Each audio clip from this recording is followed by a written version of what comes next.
There comes a moment in life when the noise inside us grows louder than the world around us.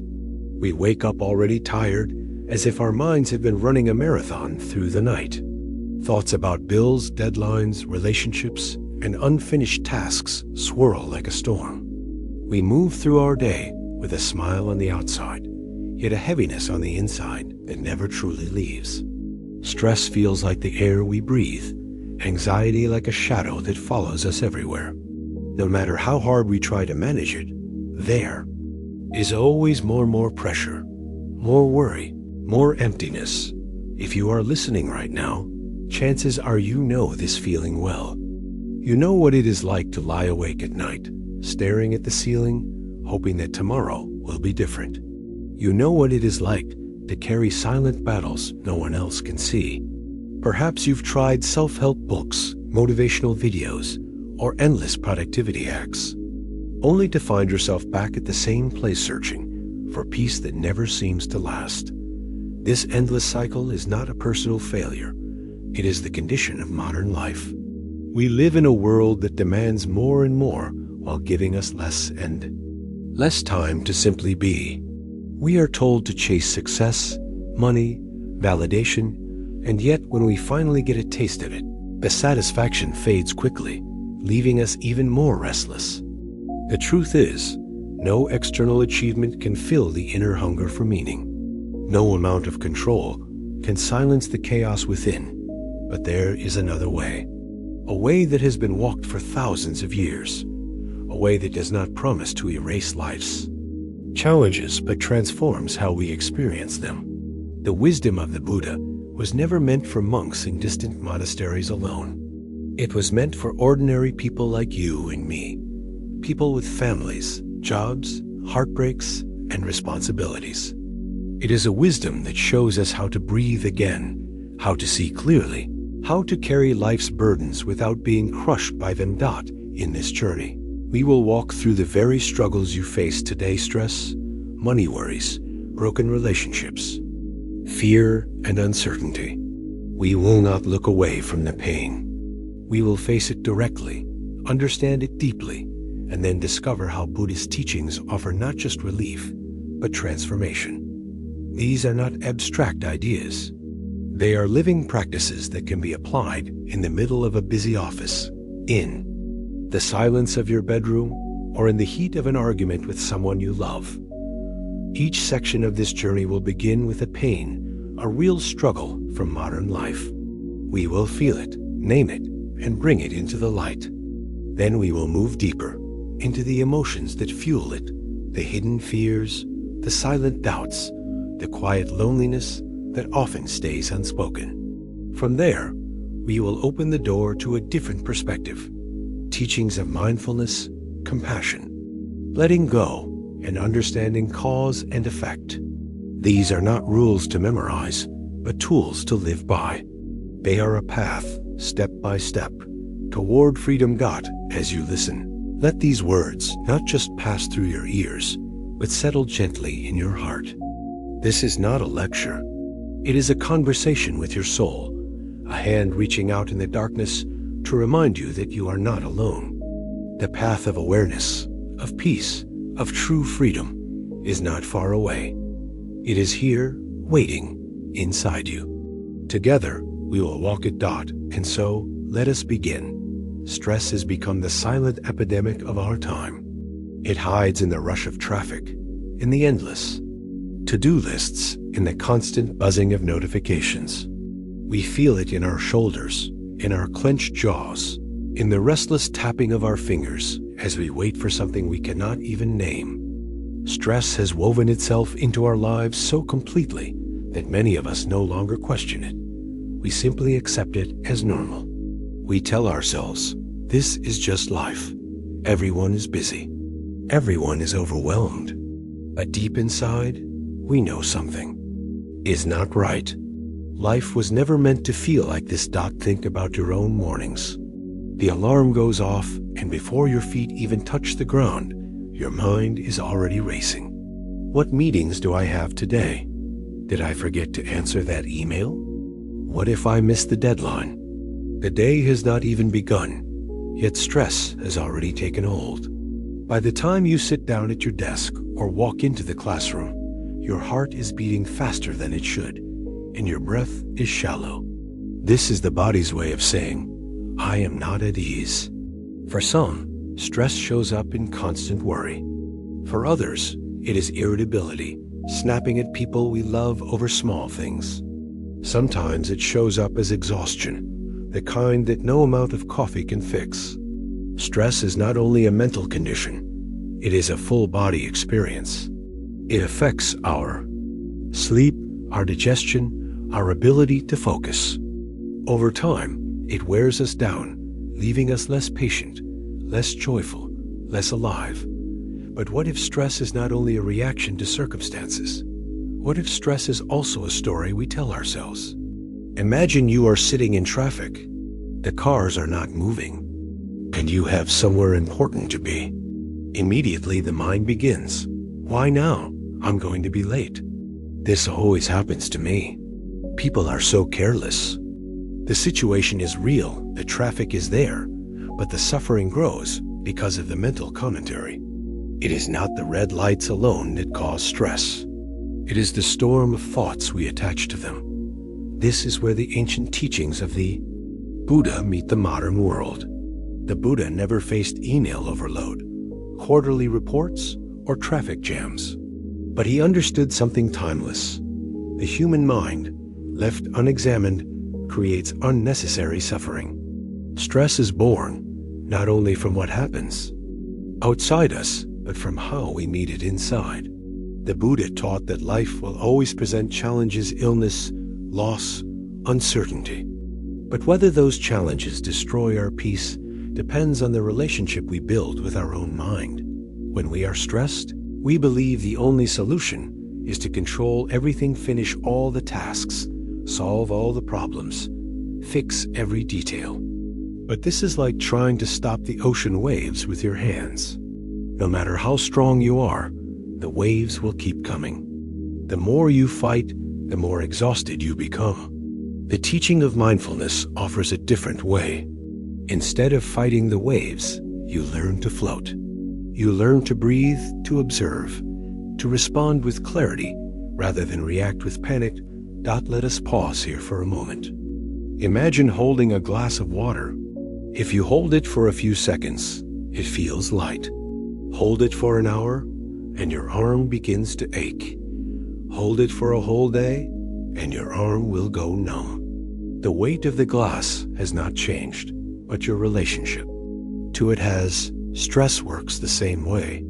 The responsibilities of life may not vanish, but how long you cling to them in your mind makes all the difference. So how do we put this wisdom into practice? Start small.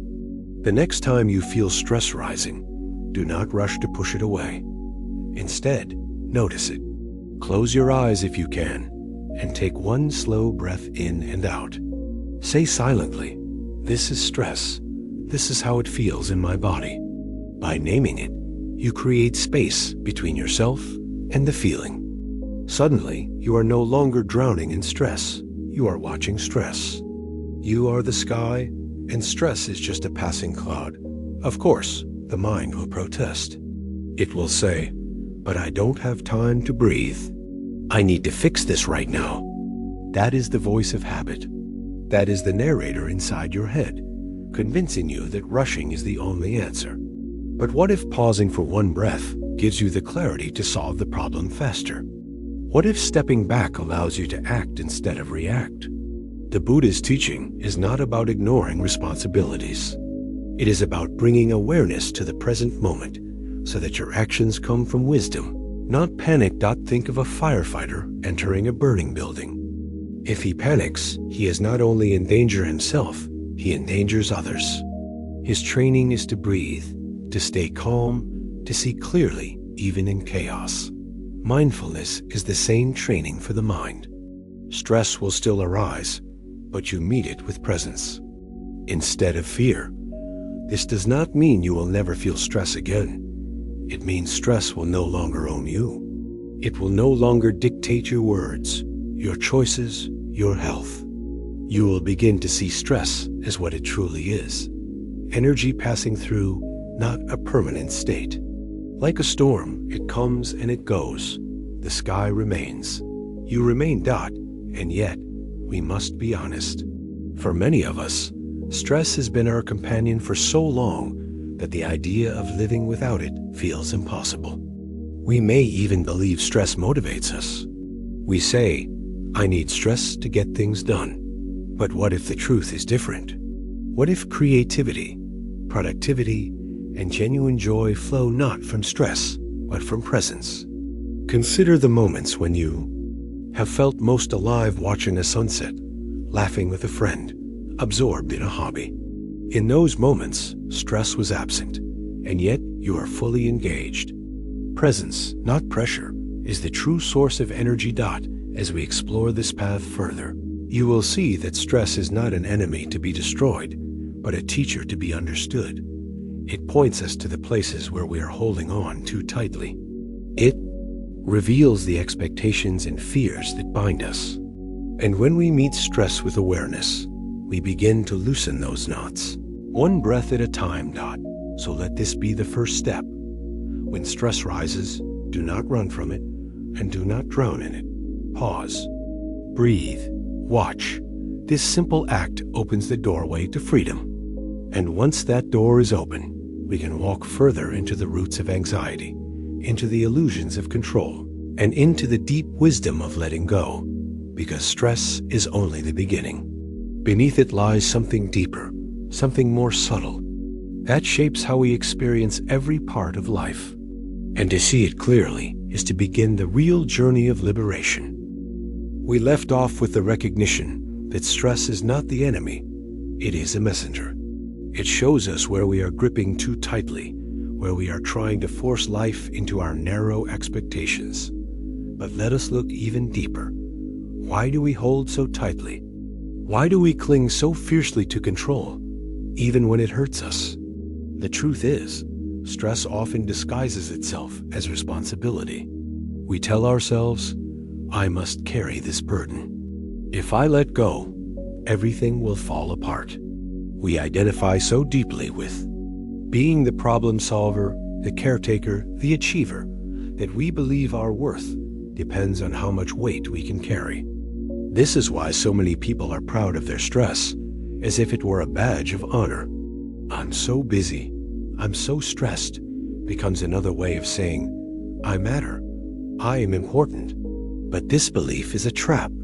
Imagine a man holding a rope, tied to a heavy boulder at the edge of a cliff. He believes that if he lets go, the boulder will roll off and destroy everything below. So he holds on with all his strength. His hands bleed, his body trembles, yet he refuses to release. What he does not see is that the boulder is already stable on its own. It was never going to fall. The only suffering comes from his refusal to let go. This is how many of us live. We grip harder and harder, convinced that our stress is saving the world. But in reality, our stress is only draining us. The Buddha taught that clinging, whether to objects, people, or ideas, is the root of suffering. Stress is one of its loudest voices. When we cling to the belief that we must control everything, stress multiplies. When we release that grip, even slightly, we discover space to breathe. Let us make this practical. Suppose you are at work and a mistake happens. Immediately, the mind rushes in. I should have caught this.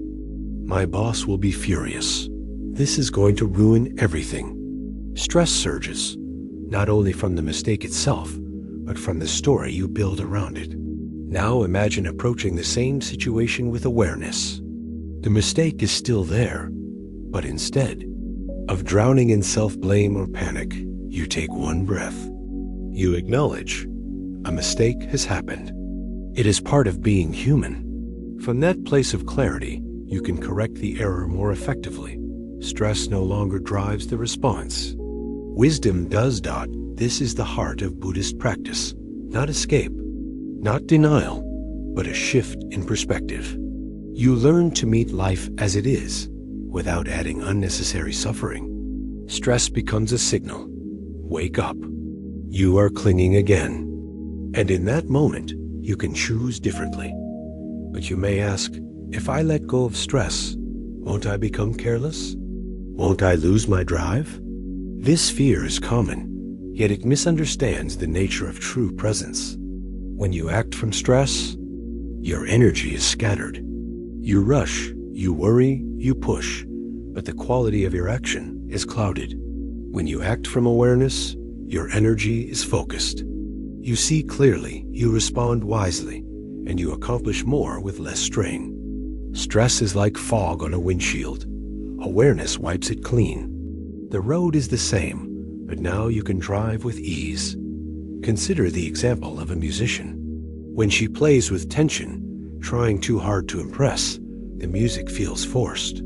But when she relaxes, when she lets the song flow through her, the performance becomes effortless and alive. The same is true for us. Life is not meant to be played under constant tension. Life sings more beautifully when we learn to loosen our grip. And yet, loosening our grip requires courage. It requires trust that life does not collapse if we stop controlling every detail, trust that we are enough even when we are not drowning in stress. This trust grows with practice. Every time you pause to breathe, every time you observe instead of react, you are training the mind to trust. You are building a new habit, the habit of presence. The Buddha compared the mind to a wild elephant. Untrained, it runs in every direction, creating chaos. But with steady practice, the elephant becomes calm, strong, and peaceful. Stress is the untrained elephant, rampaging through our days.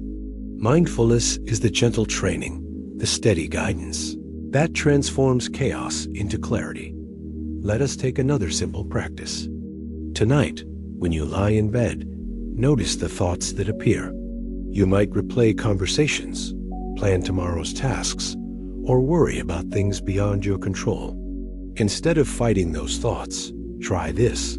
Listen to your breath. Inhale, exhale. Say silently, here, now. Each time the mind wanders, bring it back gently as you would guide a child across a busy street. This small act is training. Over time, the elephant of the mind learns to rest. And as the mind rests, the grip of stress weakens. Some listeners may think, this sounds too simple. How can breathing change my life? But simplicity is often the doorway to transformation. Think of a seed, small, ordinary, almost invisible in your hand, yet within it lies the power to grow into a towering tree. One conscious breath, repeated over days and weeks, carries the same power. It roots you in the present, and from that, grounding, an entirely new way of living grows. And there is another gift hidden in this practice, compassion. When you learn to meet your own stress with awareness, you naturally become more compassionate toward others. You realize that everyone is carrying invisible burdens. The colleague who snaps at you, the stranger who cuts you off in traffic, the family member who seems distant behind their actions, may be the same storm of stress that once ruled your own mind. Awareness opens the door to understanding. Understanding opens the door to kindness.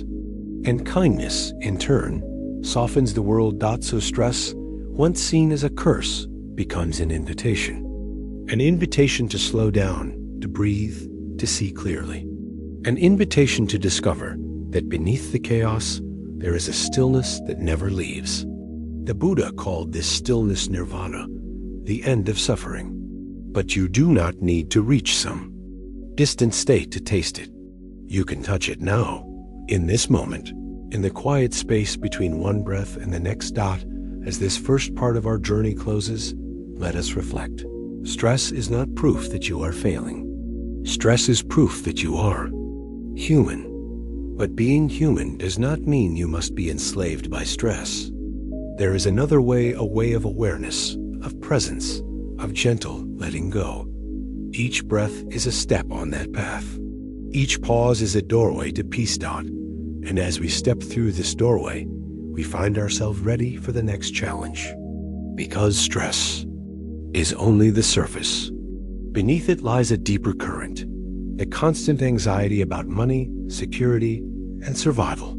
If stress whispers, "You must do more," then money shouts, "You must have more." Both voices keep us running, restless, never satisfied. To understand stress fully, we must also face its close companion, our relationship with wealth, scarcity, and the fear of not having enough. And so, as we leave behind the storm of stress, let us walk together into the world of money. Not to condemn it, not to glorify it, but to see it clearly. For only by seeing can we be free. That we have seen how stress fills our lives like a storm, making it hard to breathe.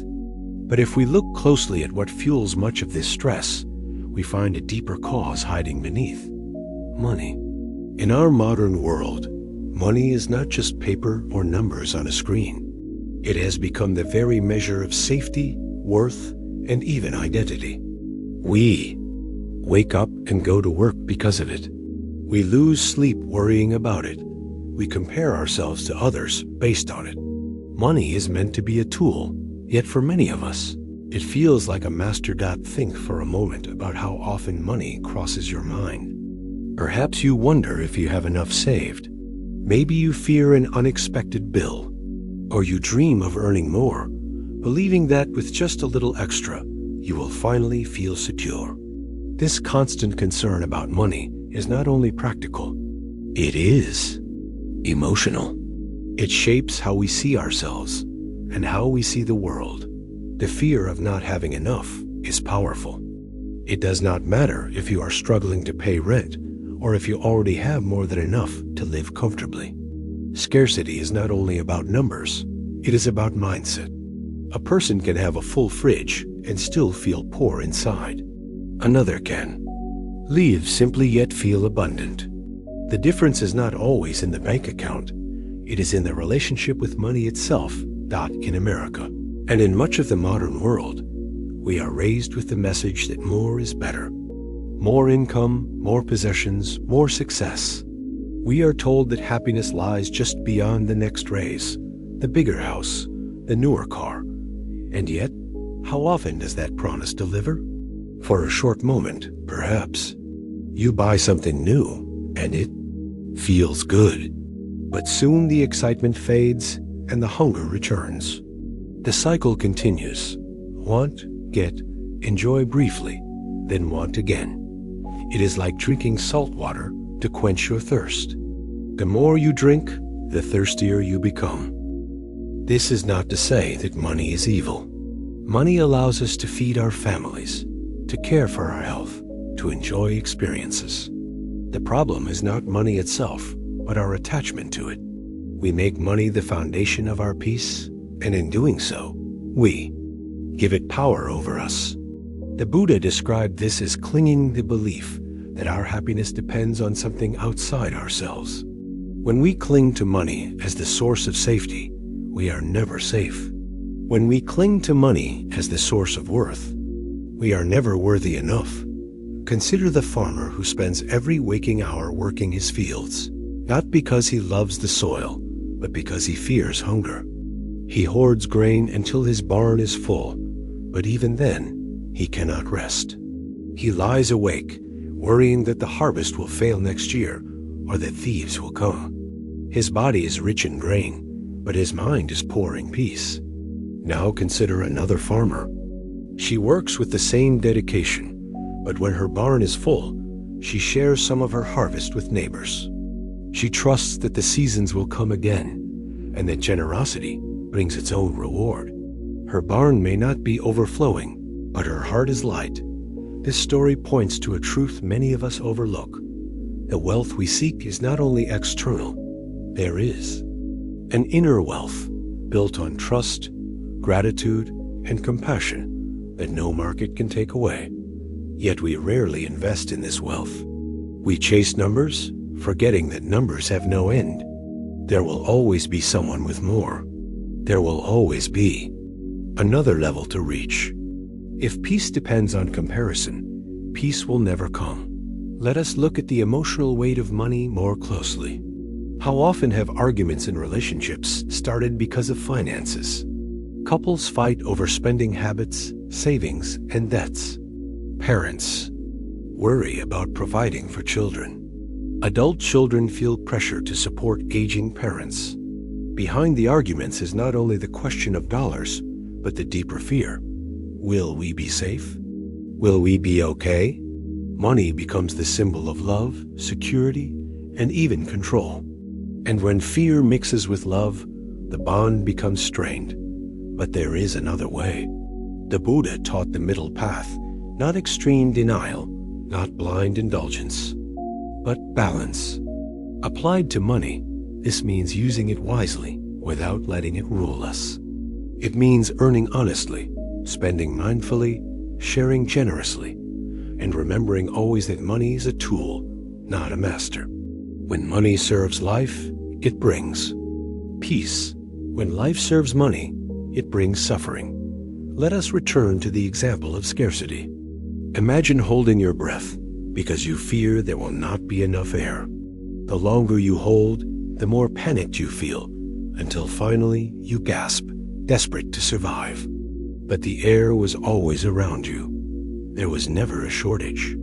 Scarcity in the mind works the same way. We hold tightly, we panic, we cling, forgetting that life often provides more than we realize when we trust and act with wisdom. Of course, you may say, but bills are real. Debt is real. How can I simply trust? Yes, the practical side of money is undeniable. But here is the paradox. When the mind is trapped in fear, we make poorer financial choices.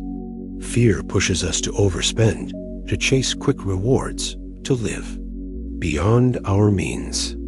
Awareness, on the other hand, brings clarity. When we see money as it is useful, but not ultimate, we can make wiser decisions.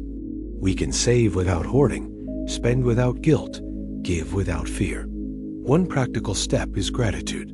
Each day, pause to notice what money has already given. You, the meal on your table, the roof over your head, the clothes on your body. Gratitude shifts the focus from what is missing to what is present. And in that shift, scarcity loosens its grip. Another step is generosity. Even a small act of giving a coin, a meal, a kind gesture breaks the chain of fear. When you give, you prove to yourself that you are not defined by lack. You are connected to abundance. Think of water again. A stagnant pond grows murky, filled with mosquitoes, but a flowing river stays fresh. When money flows, when it is shared, it nourishes. When it is hoarded, it stagnates.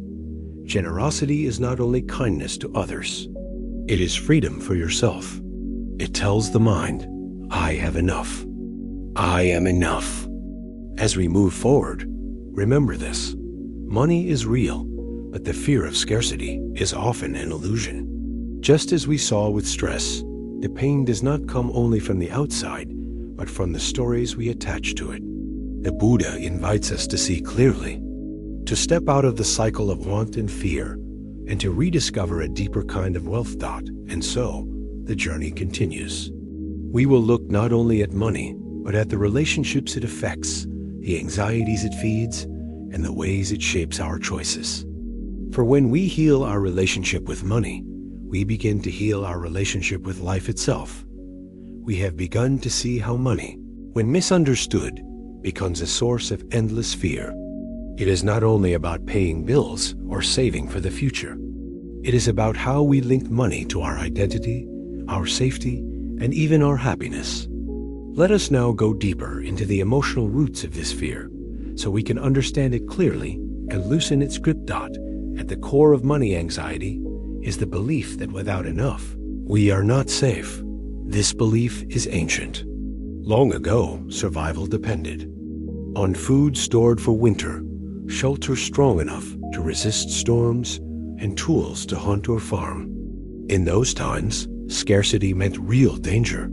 But in the modern world, while survival looks different, the fear has not gone away. Instead of hunting for food, we chase paychecks. Instead of worrying about wild animals, we worry about bills, mortgages, and medical expenses. The form has changed, but the fear is the same. What if I do not have enough? This fear grows. Stronger because society constantly reinforces it. Advertisements whisper, "You are not complete until you buy this." Social media shows us polished images of people with bigger homes, fancier vacations, shinier cars. Even when we have enough, comparison convinces us we do not. Scarcity becomes not just a financial state, but a psychological prison. Imagine a person standing in front of a mirror, but instead of seeing their face, they see numbers. Their worth is reduced to a bank balance, a credit score, or a salary. Every rise or fall in those numbers changes how they feel about themselves. This is the illusion we live, under the illusion that our value can be measured by money. Yet deep inside, we know this cannot be true. A newborn child has no income, no possessions, and yet we see that child as infinitely precious. Our worth is not in what we own. It is in being alive, in being human. The Buddha's teaching on impermanence also sheds light on this fear. Everything changes. Fortunes rise and fall. Markets crash, jobs come and go. If we cling to money as the foundation of our security, we build on sand. True security does not come from something that can vanish overnight. It comes from qualities that no external force can take away: wisdom, compassion, resilience, and awareness. When these inner treasures are developed, we can face financial ups and downs with steadiness, instead of panic. Let us use a story. There was once a man who lost all his wealth in a fire. Everything he owned was gone: his house, his savings, his belongings. At first, he was devastated. But when he looked closer, he saw that he still had his health, his skills, his friends, and his ability to rebuild. He realized that while money could be destroyed, his inner strength could not. With time, he created a new life, not only with enough resources, but with a lighter heart, because he no longer believed that money alone defined him. His loss became his freedom. We too can find freedom in shifting how we see money. Instead of asking, "Do I have enough?" we can ask, "Am I using what I have wisely? Am I living in alignment with what truly matters?" These questions open a door beyond scarcity. They remind us that the purpose of money is to serve life, not the other way around. One of the most practical teachings of the Buddha is right livelihood. This means earning money in ways that do not harm ourselves or others. It means choosing work that aligns with our values, that contributes rather than destroys. When money comes from such a source, it carries peace rather than guilt. Even if the income is modest, it nourishes instead of depletes.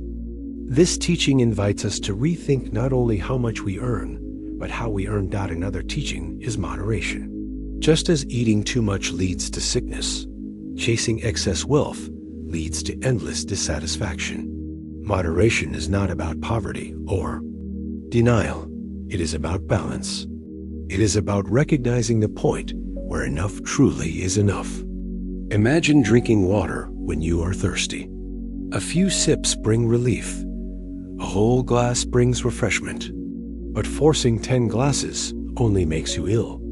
Money follows the same truth. Enough brings comfort. Excess, when clung to, brings suffering.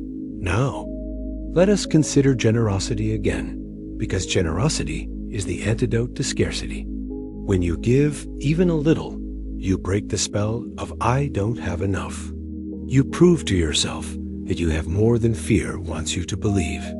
Generosity also connects you to others. It reminds you that wealth is not meant to isolate, but to flow. The Buddha often taught that the act of giving benefits not only the receiver, but even more so the giver. Why? Because it loosens the chains of attachment. It frees the heart. Picture a hand clenched tightly around a coin. The fist grows tense, the muscles ache, and still the grip does not relax. Now imagine that same hand opening. The coin leaves, but the hand is free. This is the image of generosity. Scarcity clenches. Generosity opens. And in opening, we discover abundance, not because we suddenly have more, but because we no longer live as slaves to fear. Of course, living this way takes practice. The habits of fear and scarcity are deep, but each small act builds strength. Each mindful purchase, each moment of gratitude, each gift given in kindness is like a brick laid on the foundation of inner wealth. With time, this foundation grows unshakable. No matter what storms of economy or circumstance may come dot, as we bring this part to a close, let us pause. Money is not the enemy, but neither is it the savior. It is simply a tool. In the hands of fear, it becomes a chain. In the hands of awareness, it becomes a key. The question is not how much we have, but how we relate to what we have got. So let us carry forward this understanding that true abundance is not measured in numbers, but in peace of mind. True security is not built on possessions, but on presence. And true wealth is not stored in banks, but in the heart. As we turn the page to the next part of our journey, we move into another area of life where pain often takes root: our relationships. If money reveals our fear of scarcity, relationships reveal our fear of rejection, our hunger for love, and our struggle to connect. Both are tied to the same misunderstanding, seeking outside what can only be found within. And so, from the fear of not having enough, we now walk into the fear of not being enough for those we love. We have walked through the storms of stress and the shadow of scarcity. Both point to the same restless hunger, the longing for safety, for enough. But there is another hunger that runs just as deep, perhaps even deeper: the hunger for love. Human beings are not only creatures of survival, we are creatures of connection. We long to be seen, accepted, cherished. And yet, our relationships, the very places we seek comfort, often become the very places we feel the most pain. Think about the quiet fear that lingers in so many hearts: the fear of rejection. This fear shows up in countless ways. A young person hesitates to speak their mind because they do not want to lose their friends. A partner hides their true feelings to avoid conflict. A parent feels distant from their children, but does not know how to bridge the gap. We live in constant tension, torn between the need for connection and the fear of losing it. Why is rejection so powerful? Because at its core, it touches our sense of worth. When someone turns away from us, criticizes us, or withdraws their affection, it feels as if they are saying, "You are not enough." That wound cuts deeper than any financial loss because it shakes the very foundation of who we believe we are. And so, many of us live with masks, smiling when we are hurting, agreeing when we disagree, pretending to be what we are not all to avoid the pain of being cast out. But here is the paradox. In trying so hard to avoid rejection, we often create distance. When we hide our true selves, the connection we keep is fragile because it is built on performance, not authenticity. We may keep the relationship, but we lose ourselves. And in losing ourselves, we never feel truly loved because love can only be real when it embraces who we are, not the mask we wear. This cycle of fear and hiding is not new. The Buddha spoke often about attachment and aversion, the constant push and pull of the human heart. We cling to people because we believe they complete us. We fear losing them because we believe we will be broken without them. But just as with money, this clinging creates suffering. Relationships filled with attachment and fear are not peaceful. They are heavy with expectation, demand, and disappointment. Let us look at an everyday example. A woman waits for a text message from her partner. Minutes pass, then hours.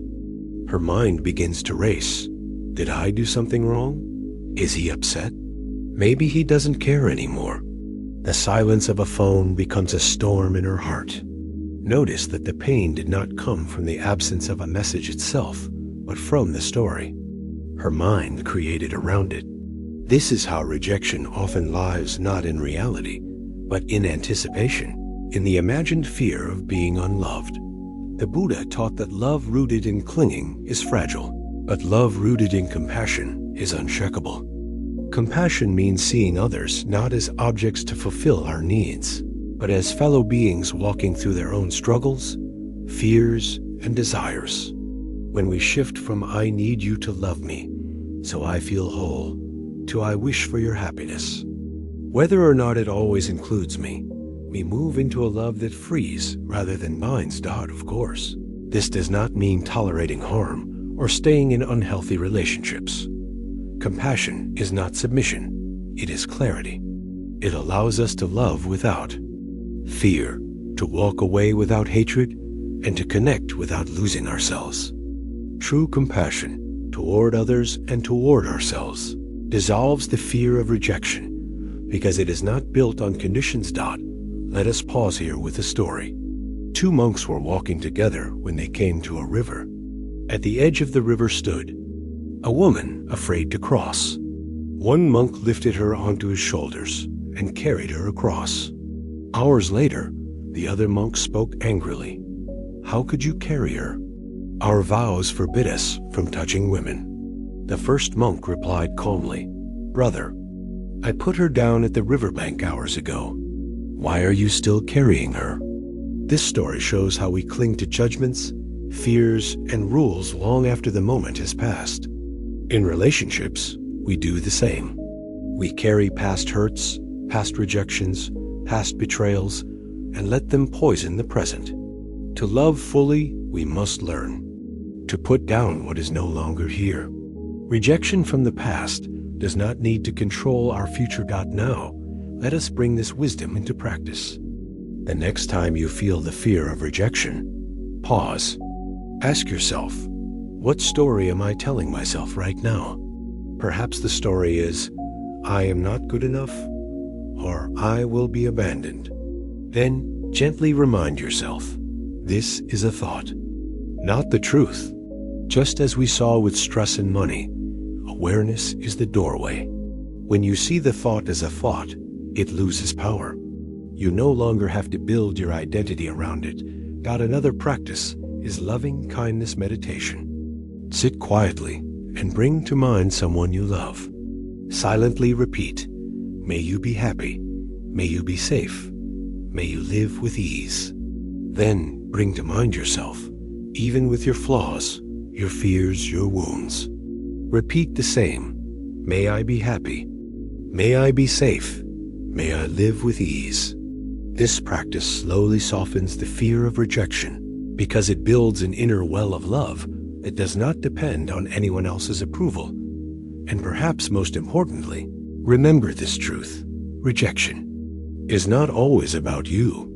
People act from their own fears, wounds, and limitations. A friend who withdraws may be lost in their own struggles. A partner who criticizes may be projecting their own insecurities. When you see this clearly, rejection loses its sting. It no longer defines your worth. This does not make the pain vanish overnight, but it changes the way you carry it. Instead of letting rejection carve scars of unworthiness, you let it teach you resilience. Instead of closing your heart, you let it remind you of the importance of self-love. Instead of fearing the loss of others, you discover the unshakable foundation within yourself. And so, relationships, once seen only as sources of fear, become teachers. They show us where we cling, where we hide, where we seek validation. And they invite us to practice compassion, presence, and letting go. This is not easy, but it is the path to freedom, the freedom to love without fear, to connect without chains, and to walk through life with an open heart. As this first half of our exploration of relationships closes, let us carry this truth. Love is not about possession, and worth is not about approval. Love, when rooted in compassion, expands beyond fear. Worth, when rooted in awareness, cannot be diminished. And with these truths, we prepare to go deeper still into the unspoken wounds of intimacy, the hidden battles between longing and fear, and the ways the Buddha's wisdom can guide us to heal them. We ended the last section with the recognition that rejection does not have to define us. It can become a teacher rather than a prison. Let us now look at how this plays out in the real dynamics of love, friendship, and family. Because it is here, in our closest bonds, that the fear of rejection becomes most intense. Think of a romantic relationship. In the beginning, there is joy, excitement, a sense of completeness. But slowly, fear begins to creep in. What if they leave? What if they stop loving me? That fear leads to control checking their messages, demanding constant reassurance, resenting their independence. Instead of nurturing love, fear strangles it. The very attempt to prevent rejection often pushes the other person away. The Buddha spoke of this in simple terms. Attachment leads to suffering. When love becomes clinging, it transforms from a gift into a demand. True love cannot grow in such soil. True love is like a garden. It requires space, light, and freedom to flourish. When we try to cage it, it withers. Now consider friendships. Many people fear speaking their truth because they worry friends will judge them. So they laugh when they do not find something funny, agree when they disagree, and suppress their real feelings. But such friendship is fragile because it is built on fear, not authenticity. A real friend is someone who sees you fully and still stays. To discover such a bond, you must be willing to risk showing who you really are. Without vulnerability, there can be no genuine connection. Family, too, often carries this fear of rejection. Children fear disappointing their parents. Parents fear losing the affection of their children. Siblings fear being left behind. Families can become places of silence, where love is assumed, but rarely spoken, because everyone is afraid to reveal their true needs. Yet when someone dares to be honest, when a parent says, "I love you no matter what," or a child says, "I need your support, not your judgment," walls begin to crumble. Rejection loses its power when love is unconditional. But how do we build relationships where fear does not dominate? The answer is compassion, both for ourselves and for others. Compassion does not mean weakness. It means seeing clearly that everyone carries their own wounds. The partner who withdraws may carry old scars of abandonment. The friend who criticizes may be speaking from their own insecurity. The parent who pressures may be trapped in fear of failure. When we see their actions not as verdicts on our worth, but as reflections of their struggle, the sting of rejection softens. This is why the Buddha emphasized right view, seeing reality as it is, not as our fear paints it. Fear says, if they reject me, I am unworthy. Right view says, their actions arise from causes and conditions. Their rejection does not erase my value. When we practice this perspective, relationships shift. We stop demanding constant reassurance. We stop trying to control others. We begin to love more freely because love is no longer chained to fear. Let us turn to practice again. One powerful exercise is to recall a moment of rejection, perhaps from childhood, school, or a relationship. Notice the pain in your body as you remember it. The tight chest, the sinking stomach. Then, place a hand on your heart and silently say, "That was painful. That was hard. But it does not define me. I am more than this moment." This act of self-compassion begins to heal the wound. Over time, the old rejection loses its sharpness. It becomes part of your story, not the whole story. Another practice is mindful listening. In conversations, instead of waiting to defend or to be praised, simply listen. Hear the words, the tone, the emotions. Often, What sounds like rejection is not rejection at all. It is another person's cry for understanding. When you listen deeply, without your own fear clouding the moment, you can respond with clarity. This transforms conflict into connection. Now, let us ask, what happens when rejection truly does come? When a relationship ends, when a friend walks away, when a family bond breaks? The pain is real. But here is the freedom. You do not need to close your heart. Rejection does not mean you must live in bitterness. In fact, keeping your heart open in the face of loss is the most radical act of strength. The Buddha taught impermanence. Everything changes. People enter our lives and leave. Seasons of closeness turn into seasons of distance. This is not failure. It is the way of life. If we resist, we suffer. If we accept, we find peace. Think of the sky again. Clouds form, drift, and dissolve. Some stay longer, some vanish quickly. Relationships are like clouds. They move through the sky of your awareness. Some stay for decades, some for days. But the sky remains vast, open, untouched. You are that sky. No rejection can diminish it. This understanding allows us to live with courage. Instead of hiding to avoid rejection, we show up fully. Instead of clinging, we give freely. Instead of fearing loss, we cherish the present moment of connection. And in doing so, we discover the paradox. When we stop fearing rejection, we are less likely to experience it. Because our relationships are built on truth rather than fear. As this part of our journey closes, let us remember, the fear of rejection is powerful, but it is not the truth of who we are. We are not defined by who stays or who leaves. We are defined by the awareness that holds it all, by the compassion that grows from our wounds, and by the courage to keep our hearts open. And with this courage, we are ready to face the next challenge, anxiety.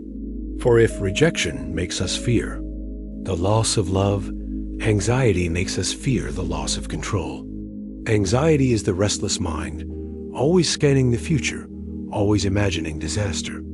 To understand how to live in peace, we must now turn to this restless force and learn how to meet it with the same clarity, compassion, and freedom we have begun to uncover here.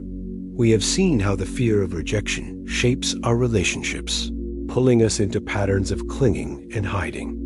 Yet behind that fear lies another, more pervasive companion, anxiety. If rejection whispers, "What if I am not enough?" Anxiety shouts, "What if something goes wrong?" Anxiety is the restless mind, forever rehearsing the future, forever imagining disaster. It is the endless stream of what-ifs that robs us of peace in the present moment. Think of how many times your day has been touched by anxiety. You wake up and immediately your mind scans for problems. Did I forget? Something at work? What if I get sick? What if the car breaks down? Even in moments of rest, anxiety intrudes. A quiet evening is disturbed by thoughts of bills, deadlines, or conversations yet to come. Anxiety never waits for tomorrow. It drags tomorrow into today and forces you to live it twice. Once in imagination and once in reality. The pain of anxiety is not only mental, it lives in the body. The racing heart, the tight chest, the shallow breath, the restless legs. It feels like carrying a storm inside you with no place to put it down. And often, anxiety feeds on itself. The more anxious you feel, the more you fear the anxiety itself. What if I panic in front of others? What if I lose control? The cycle spirals until even ordinary situations become overwhelming. Why is anxiety so powerful? Because the mind believes that worrying equals preparing. It believes that if we rehearse every possible outcome, we will be safe. But notice how rarely this works. We imagine 10 disasters, and perhaps one happens, but even then, it is not the way we pictured it. All the worry did not save us. It only drained us. The Buddha saw this truth clearly. Suffering is born not only from what happens, but from our clinging to thoughts about what might happen. Anxiety is like sitting in a rocking chair, moving constantly, but going nowhere. It creates the illusion of control while leaving us exhausted. Yet we cling to it, afraid that without anxiety, we will be unprepared. We confuse fear with wisdom, but they are not the same. Wisdom sees reality clearly and responds calmly. Anxiety clouds reality with endless projections and reacts blindly. Let us use a metaphor. Imagine carrying a backpack filled with stones. Each stone represents a what if. What if I fail? What if they don't like me? What if I get sick? What if I lose my job? The more you carry, the heavier it becomes. Soon, you are so weighed down by future possibilities that you cannot walk freely in the present. But here is the question. How many of those stones are real? How many are only imagined? Anxiety convinces us to carry 100 stones when perhaps only one is needed. The Buddha offered a radical solution. Return to the present moment. He taught mindfulness not as an escape, but as a way of seeing that the future is only a thought, not a reality. Right now, in this breath, in this step, in this heartbeat, you are safe. Anxiety pulls you into a future that does not exist. Mindfulness pulls you back to the present, where life actually happens. Let us make this practical. The next time anxiety rises, pause. Place a hand on your chest. Feel the breath entering and leaving. Ask yourself, right now, in this moment, what is true? You may find that while the mind screams of disaster, the body is simply breathing. The room is quiet. The ground is steady beneath you. This shift does not erase anxiety instantly, but it grounds you. It reminds you that the storm is in the mind, not always in the world. Another practice is labeling thoughts. When the mind says, "What if I fail?" instead of diving into the story, gently say to yourself, "This is a thought." By naming it, you create distance. You are no longer trapped inside the thought. You are the observer of it. The Buddha compared thoughts to bubbles on a stream. They rise, they shimmer for a moment, and then they burst. Anxiety wants you to believe the bubble is solid, permanent. Awareness reveals it is fragile, passing. Some may ask, but what if my fears are real? What if the bad thing actually happens? The truth is, sometimes it does. Illness comes. Jobs are lost. Relationships end. The Buddha never denied the reality of suffering, but he pointed to a deeper truth. Worrying beforehand does not prevent suffering. It only doubles it. We suffer once in imagination and again in reality. Mindfulness does not mean ignoring preparation. It means preparing wisely without drowning. In fear, think of a farmer watching the sky. He sees clouds forming and prepares the fields for rain. That is wisdom. But if he spends every sunny day staring at the sky, terrified of storms, he loses the joy of harvest and the peace of rest. That is anxiety. The difference is not in the clouds, it is in the mind that meets them, as with stress and rejection. Compassion plays a vital role here too. Anxiety often makes us harsh toward ourselves. We say, "Why can't I just relax? Why am I like this?" But fighting anxiety only makes it grow stronger. What if, instead, we treated our anxiety like a frightened child?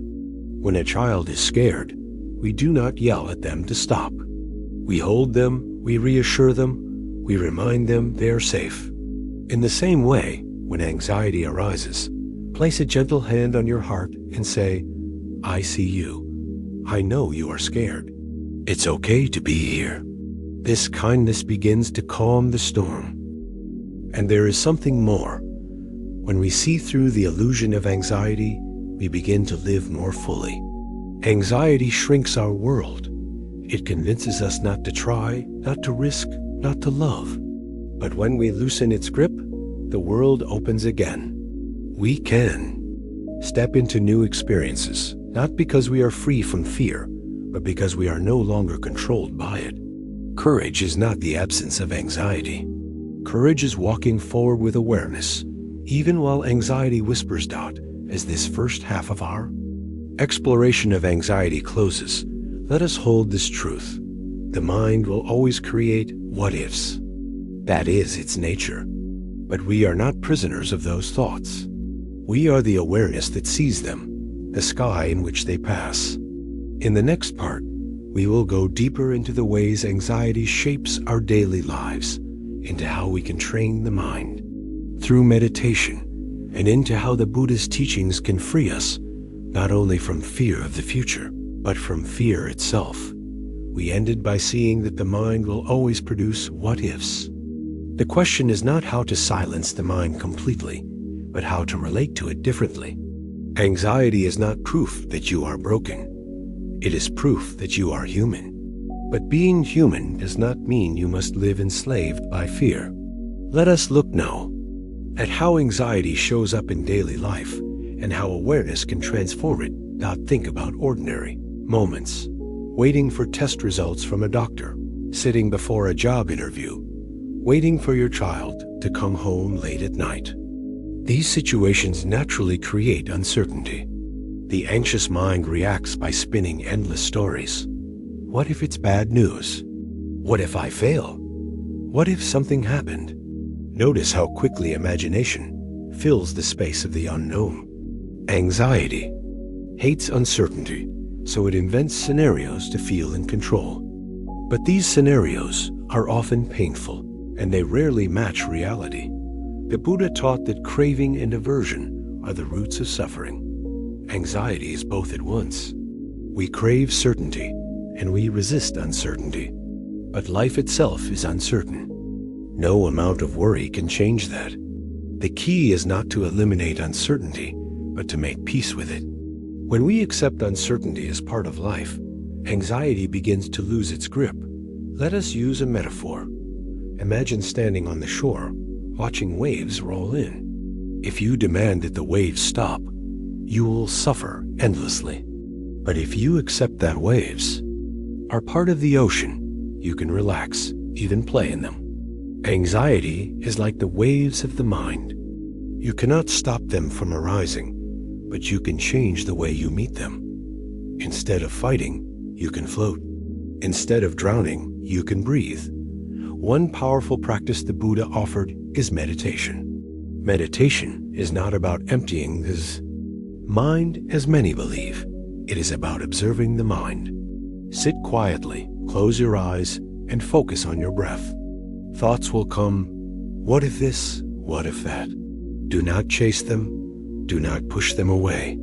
Simply notice, thinking, then return to the breath. Each time you do this, you strengthen the muscle of awareness. Over time, anxiety loses its power because you see clearly that thoughts are only thoughts. They arise and fade like clouds passing through the sky. Another practice is grounding. Anxiety pulls you into the imagined future. Grounding pulls you back into the present.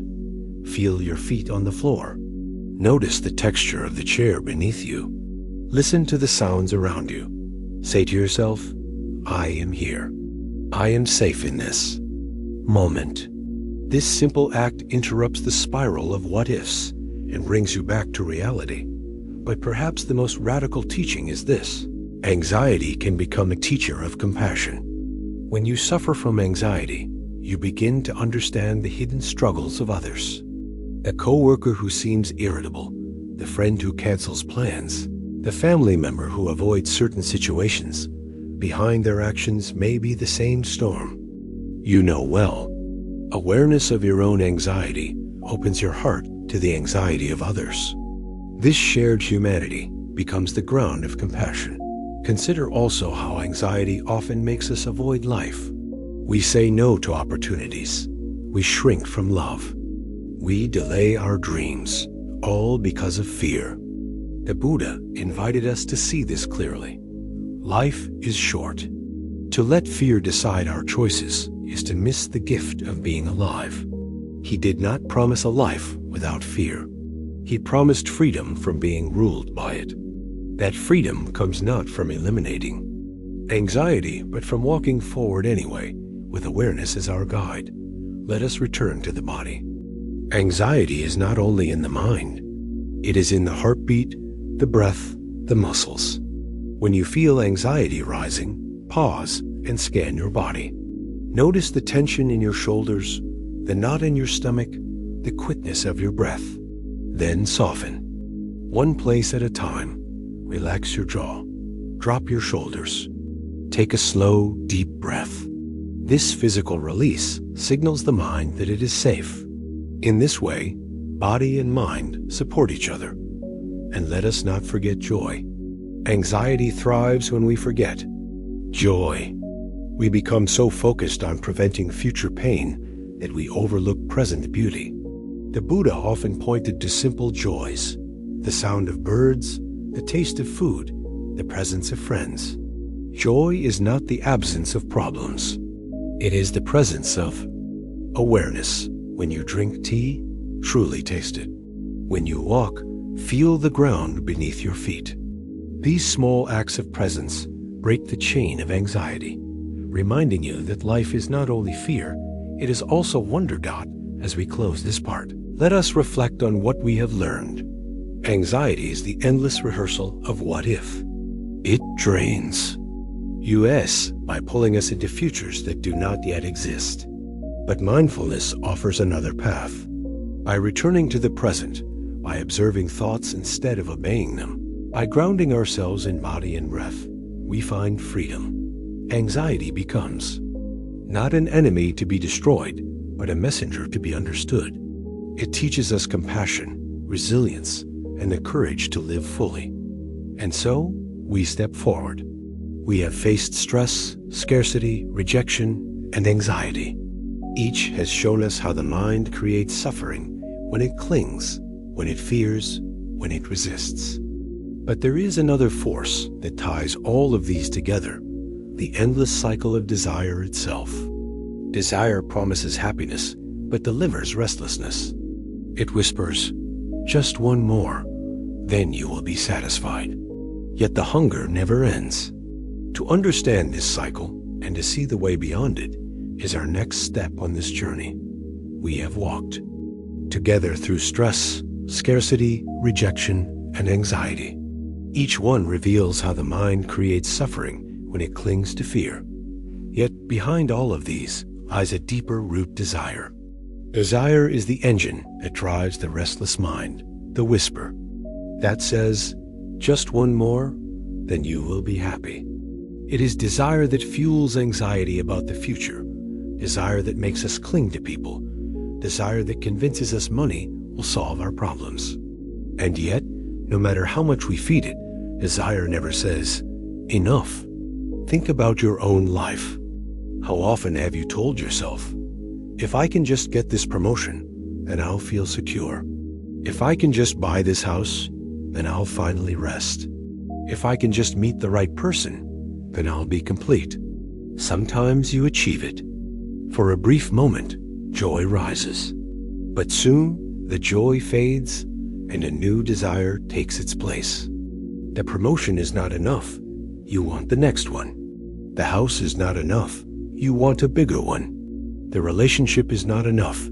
You want them to change, to stay, to give more. This is the cycle of desire. It promises fulfillment, but delivers only temporary satisfaction, followed by more wanting. The Buddha saw this clearly. He named desire tanha, the thirst, as the root of suffering. This thirst is not only for physical things like food, money, or pleasure. It is also for recognition, approval, power, and even for life itself. Desire clings, grasps, demands. And because everything in life is impermanent, desire is always frustrated. What we want slips away. What we cling to changes. What we grasp cannot last. And so the cycle continues. Craving, disappointment, craving again. Let us use an image. Imagine chasing the horizon. No matter how far you walk, the horizon is always just beyond your reach. Desire is like that horizon. It gives us something to run toward, but the closer we think we are, the further it recedes. We spend our lives running, exhausted, never realizing that the horizon was never meant to be caught. Desire is not always loud. Sometimes it whispers. It whispers when you scroll endlessly through your phone, searching for something you cannot name. It whispers when you look at someone else's life and feel envy. It whispers when you lie awake at night, imagining a different future, a better version of yourself. These whispers create a subtle unease, a feeling that this moment is not enough, I am not enough. This unease keeps us moving, but never arriving. Yet the Buddha did not say all desire is bad. There is desire for wisdom, desire for compassion, desire for liberation. These are wholesome desires, pointing us toward freedom rather than bondage. The problem is not desire itself, but blind craving, the endless thirst that believes happiness lies outside, just one step away, if only we could grasp it. That is the illusion. Let us tell a story. There was once a king who had everything: palaces, riches, servants, pleasures. Yet he was restless. Each new treasure brought joy for a moment, then boredom, then the hunger for something more. One day, he disguised himself and walked among the poor. He met a simple monk, sitting beneath a tree, radiating peace. The king asked, "What do you own that makes you so content?" The monk replied, "I own nothing but my breath, my awareness, and this moment." The king realized that true wealth was not in possessing more, but in needing less. This is the heart of the teaching.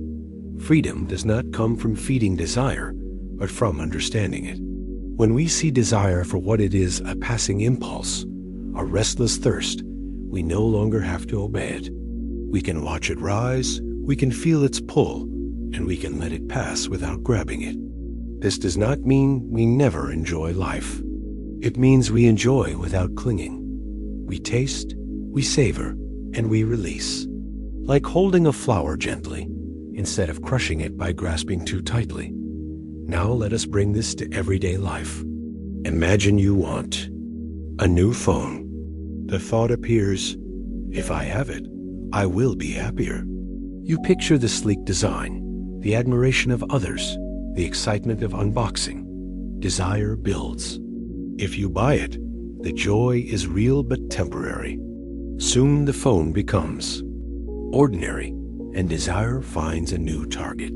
If you do not buy it, the craving may torment you. But if you pause and watch the desire itself, you see something remarkable. Desire is just energy. It rises, it peaks, it fades. If you do not feed it, it dissolves on its own. The happiness you thought was in the phone was never in the phone. It was in the release of craving when the mind let go. This is why meditation is such a powerful tool. In meditation, desires arise constantly, an itch, a thought, a hunger, a memory. The practice is to notice without reacting. Each time you resist the urge to scratch, to follow the thought, to chase the memory, you discover that you are free. Desire loses its power when it is seen clearly. You realize, I am not the craving. I am the awareness in which craving appears. Let us reflect on relationships again, because desire is strongest there. We desire affection, attention, loyalty. These desires are natural, but when they turn into demands, you must love me this way. You must always be here. You must never change. They poison love. Love becomes a transaction, a contract built on expectations. But when love is freed from craving, it becomes compassion. Compassion says, I wish for your happiness, even if it does not always include me. That is the love that liberates, not binds. Of course, this path is not easy. Desire is deeply rooted in our habits, our culture, even our biology. But every moment of awareness weakens its grip. Each time you pause before acting on a craving, each time you savor without clinging, each time you give instead of grasp, you take a step toward freedom. As this first half of our journey through desire closes, let us carry this truth. Happiness does not come from chasing the horizon. It comes from stopping, turning inward, and realizing that the peace we seek was here all along. The endless cycle of wanting is not broken by getting everything we desire, but by seeing clearly that desire itself is not the path to peace. And so, in the next part, we will dive deeper. We will see how desire shapes not only our individual lives, but our collective culture. We will explore how modern consumerism feeds the cycle, and how the Buddha's timeless teachings offer a radical alternative. The freedom of enough. We ended by seeing that happiness does not come from chasing the horizon of desire. But let us look more closely at how this cycle plays out in our modern culture. Because the world we live in has perfected the art of feeding desire. Everywhere we turn, advertisements whisper and shout, "You need this. Without it, you are incomplete." Companies spend billions not to meet real needs, but to create new ones. They tell us that the right clothes will give us confidence, the right car will give us status, the right product will give us love. These messages plant seeds of craving, and before we know it, we are running again, chasing shadows. Think about social media. Every scroll presents someone else's highlight reel, the perfect vacation, the flawless body, the smiling family. Desire awakens instantly. I want that life. I want that happiness. Yet what we see is only an image, carefully crafted, often hiding the same struggles we face. But the mind does not care. It clings, it compares, it longs. And with each longing, restlessness grows. The Buddha described this as samsara, the endless cycle of craving and dissatisfaction. It is not just about money or possessions. It is about the restless belief that happiness is always out there, never here. Samsara is the treadmill of desire. No matter how fast you run, you stay in the same place. But what if we stepped off the treadmill? What if we stopped running after what we do not have and began to appreciate what is already here? This is where gratitude and mindfulness intersect. Gratitude shifts the focus from lack to abundance. Mindfulness grounds us in the present moment, where life is already unfolding. Together, they break the illusion that happiness lies in the eye. Next purchase, the next achievement, the next desire fulfilled. Let us use a story. A traveler once entered a village and saw a monk eating a simple bowl of rice. The traveler laughed. "Is that all you have? Just plain rice?" The monk smiled and replied, "Yes, and it is enough." The traveler shook his head, saying, "If I had to live like that, I would be miserable." The monk answered, "That is because you believe joy comes from variety. I have discovered it comes from presence." This story reminds us that freedom is not in having more, but in needing less. To be content with little is not poverty, it is wealth of the deepest kind. Because when your happiness is no longer chained to desire, you are free. Now let us make this practical. The next time desire arises, whether for food, for approval, or for a new possession, pause and ask, will this bring lasting peace or only temporary pleasure? If it is temporary, enjoy it if you choose, but without clinging. Taste the chocolate, feel the softness of new clothes, savor the moment, but do not believe it will complete you. Completion cannot be bought. Completion comes from awareness, from the recognition that you already are whole.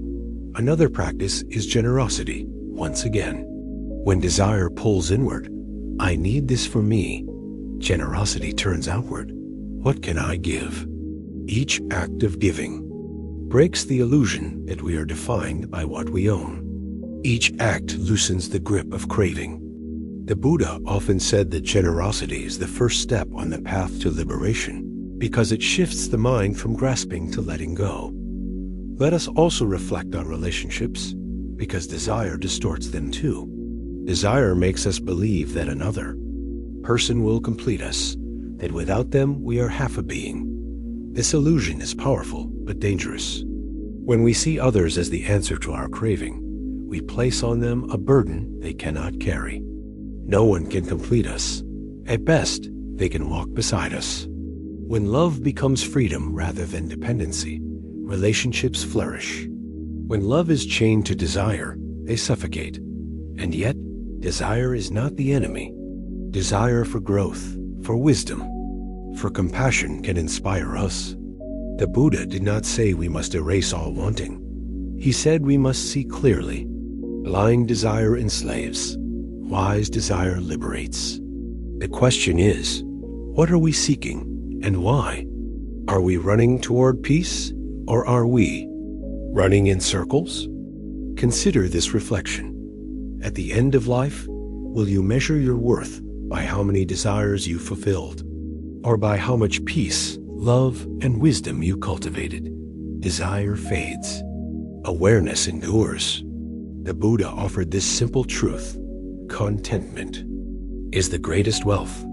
As we bring this part to a close, let us pause with the image of a flame. Desire is fire. When uncontrolled, it burns and consumes. But when understood, it gives warmth and light. The goal is not to extinguish all fire, but to use it wisely. To see clearly when desire serves and when it enslaves. To know that true peace does not lie in the next what if, the next possession, the next craving, but in the freedom of letting go.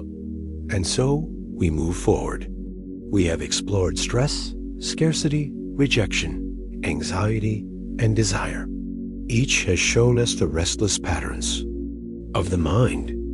But there is another layer, one that shapes how we see ourselves at the deepest level: identity.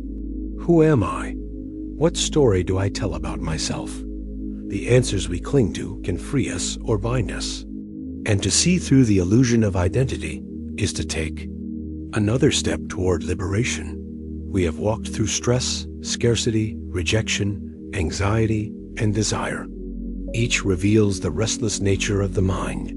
But beneath them all lies a deeper question, one that silently shapes every thought, every action, every fear. Who am I? This question of identity is not only philosophical, it is deeply personal. It is the lens through which we see ourselves and the world. And yet, this lens is often distorted. From the moment we are born, we are given labels: a name, a family, a culture. We grow, and the labels multiply: student, worker, parent, success, failure. We cling to these labels as if they are the truth of who we are. When someone praises us, our identity swells. When someone criticizes us, our identity shrinks. We ride the waves of approval and rejection, never realizing that the self we are defending is not as solid as we believe.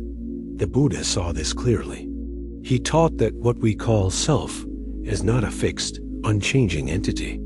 It is a collection of processes, body, feelings, perceptions, thoughts, and consciousness constantly shifting, never the same from one moment to the next. Yet we cling to this collection and say, "This is me. This is who I am."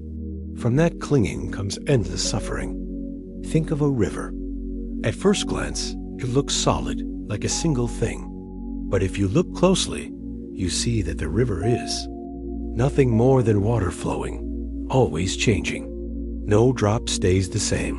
The self is like that river. We appear solid, but in truth, we are flow memories, emotions, and experiences passing through awareness.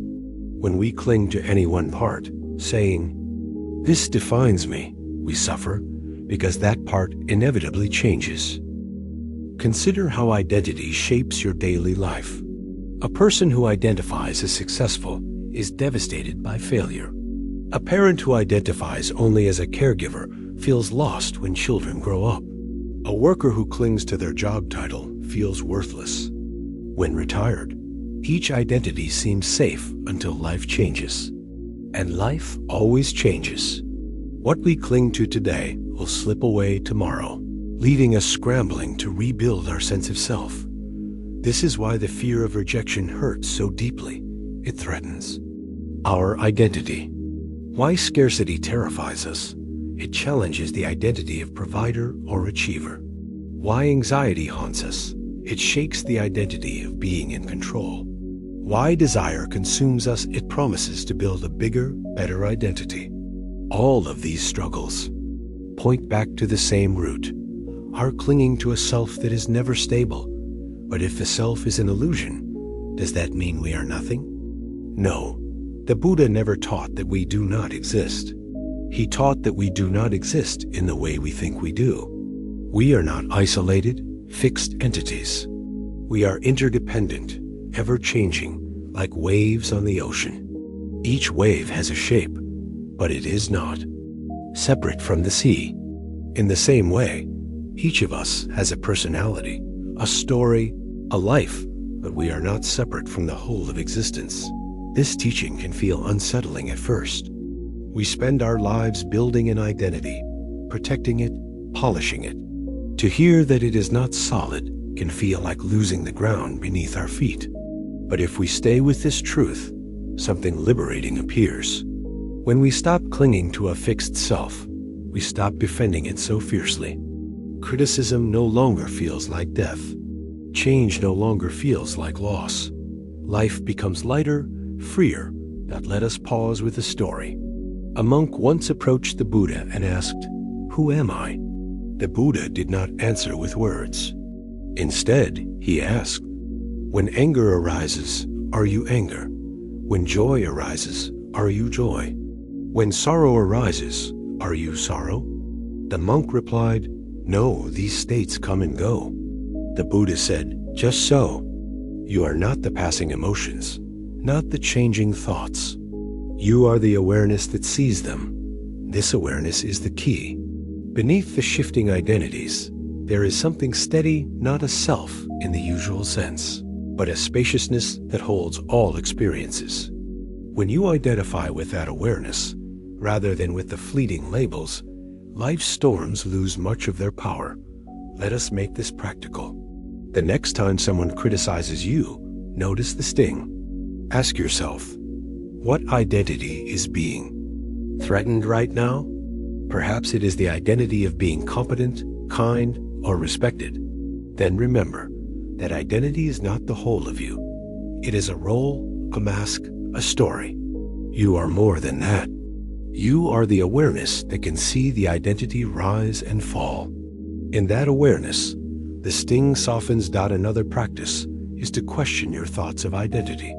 When you think, "I am a failure," ask, "Who is this I? Which part of me failed? Was it a moment, a role, a story?" When you examine closely, you see that the I is not as solid as it seemed. It is like mist visible from afar, but insubstantial when touched. This shift does not erase personality or responsibility. You still play your roles: parent, worker, friend, but without clinging. You wear them lightly, like clothes you can put on and take off, rather than armor you must never remove. This lightness brings freedom. And here lies the bridge. When we loosen our grip on identity, we also loosen our grip on fear. If there is no fixed me to defend, then rejection, failure, and loss no longer threaten our existence. They become experiences, not verdicts. Life flows, and we flow with it. As this first half of our exploration of identity closes, let us hold this truth. You are not only the labels, not only the roles, not only the stories. You are the awareness that sees. Them come and go. The illusion of self is powerful, but once seen clearly, it loses its hold. In the next part, we will go deeper into how clinging to identity shapes society, how it creates conflict and division, and how the wisdom of no self can heal not only individuals, but entire communities. We ended by seeing that the self is not as solid as we believe, and that clinging to identity makes life heavy. But this illusion does not only affect us as individuals, It shapes entire societies. Our collective suffering often comes from the same root. Attachment to identity. Think about how nations define themselves. We are this, not that. We are better, stronger, richer. Wars have been fought for centuries because groups cling to the story of who they think they are. When identity is challenged, conflict erupts. The same happens with religion, race, politics, and culture.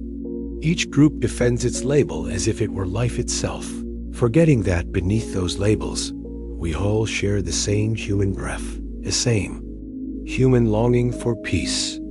The Buddhist teaching of no self is not meant only for monks in caves. It is medicine for the whole world. If individuals can loosen their grip on identity, so too can communities. Imagine what would change if nations saw themselves not as isolated, but as interdependent. Imagine if religions saw themselves not as enemies, but as waves in the same ocean. Imagine if families saw each other not through rigid roles. You must be this, you must act that way, but through compassion for the person behind the role. This vision begins with us. When we stop clinging to identity, we create space for others to do the same. When you no longer need to be right all the time, arguments soften. When you no longer need to defend every opinion, conversations open. When you no longer demand that others fit your idea of who they should be, love deepens.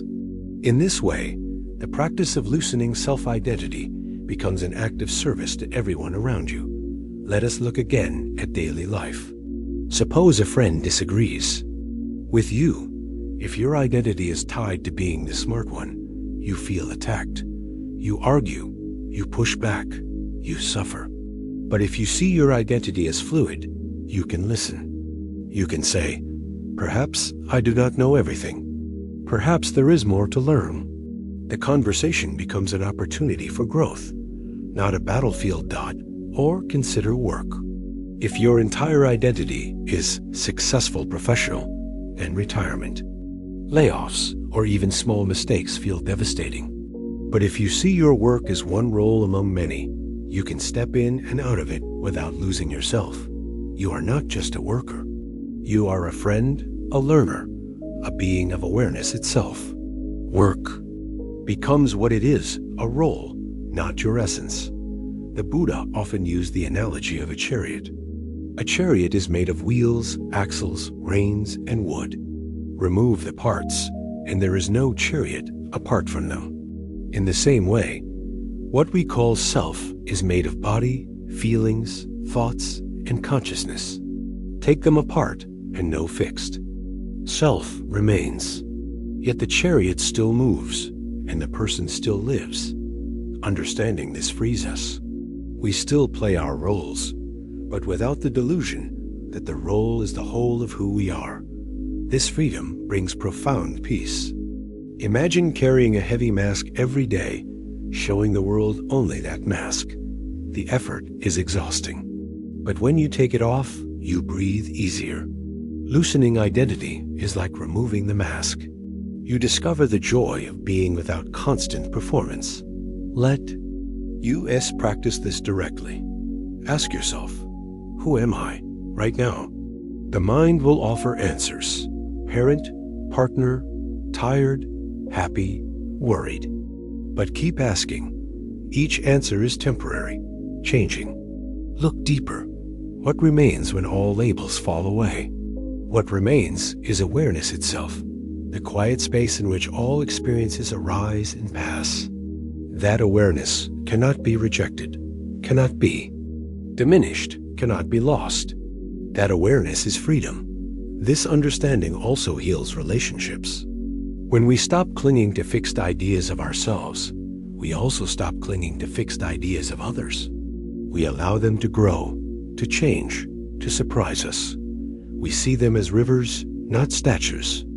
And in that fluidity, compassion grows. Instead of saying, "You must always be this way for me to love you," we say, "I see you as you are, in this moment, and I love you here." Of course, the illusion of self does not vanish overnight. It has been with us for our whole lives, but every glimpse of its truth weakens its hold. Each time we notice, this is just a role, just a story, not the whole of me, we take a step toward freedom. With time, this step becomes a way of walking through life lighter, freer, more open dot as this part of our journey closes. Let us reflect. Identity feels solid, but it is fluid. Identity feels permanent, but it is changing. Identity feels separate, but it is interdependent. When we cling, we suffer. When we loosen, we breathe. And when we breathe, we discover that the peace we long for was never in defending a self, it was in letting it go dot. And with this letting go, we prepare for the next step. For if identity shapes how we see ourselves, there is another force that shapes how we meet the world: control. We spend so much of our lives trying to control outcomes, people, and circumstances. But life does not bend so easily. To explore the illusion of control and the freedom that comes from release is where we now turn dot. We have seen how identity binds us when we cling too tightly to who we think we are. But identity is not the only chain. Alongside it lives another force that shapes nearly every part of our lives: the need for control. If identity asks, "Who am I?" then control demands, "How can I make the world bend to my will?" And yet, the more we try to control, the more we suffer, because life has never belonged fully to us. Think about your daily life. How many moments are filled with the urge to control? You want your partner to act a certain way. You want your children to follow your plans. You want your career to unfold on your timeline. You want your health to obey your rules. And when life refuses, frustration rises. We fight, we push, we resist, forgetting that life does not consult us before it changes. The Buddha saw this clearly. He taught that clinging to control is like trying to command the tide. No matter how loudly we order the waves to stop, they rise and fall as they always have. To resist this truth is to live in constant battle. To accept it is to find peace. Let us tell a story. There was once a farmer who prayed every day for perfect weather, sun when he wanted sun, rain when he wanted rain. He believed that if only the heavens would obey him, his crops would flourish. One year, he got his wish. The sun shone when he asked, the rain fell when he asked. But when harvest came, his crops were weak. Confused, he went to a wise monk.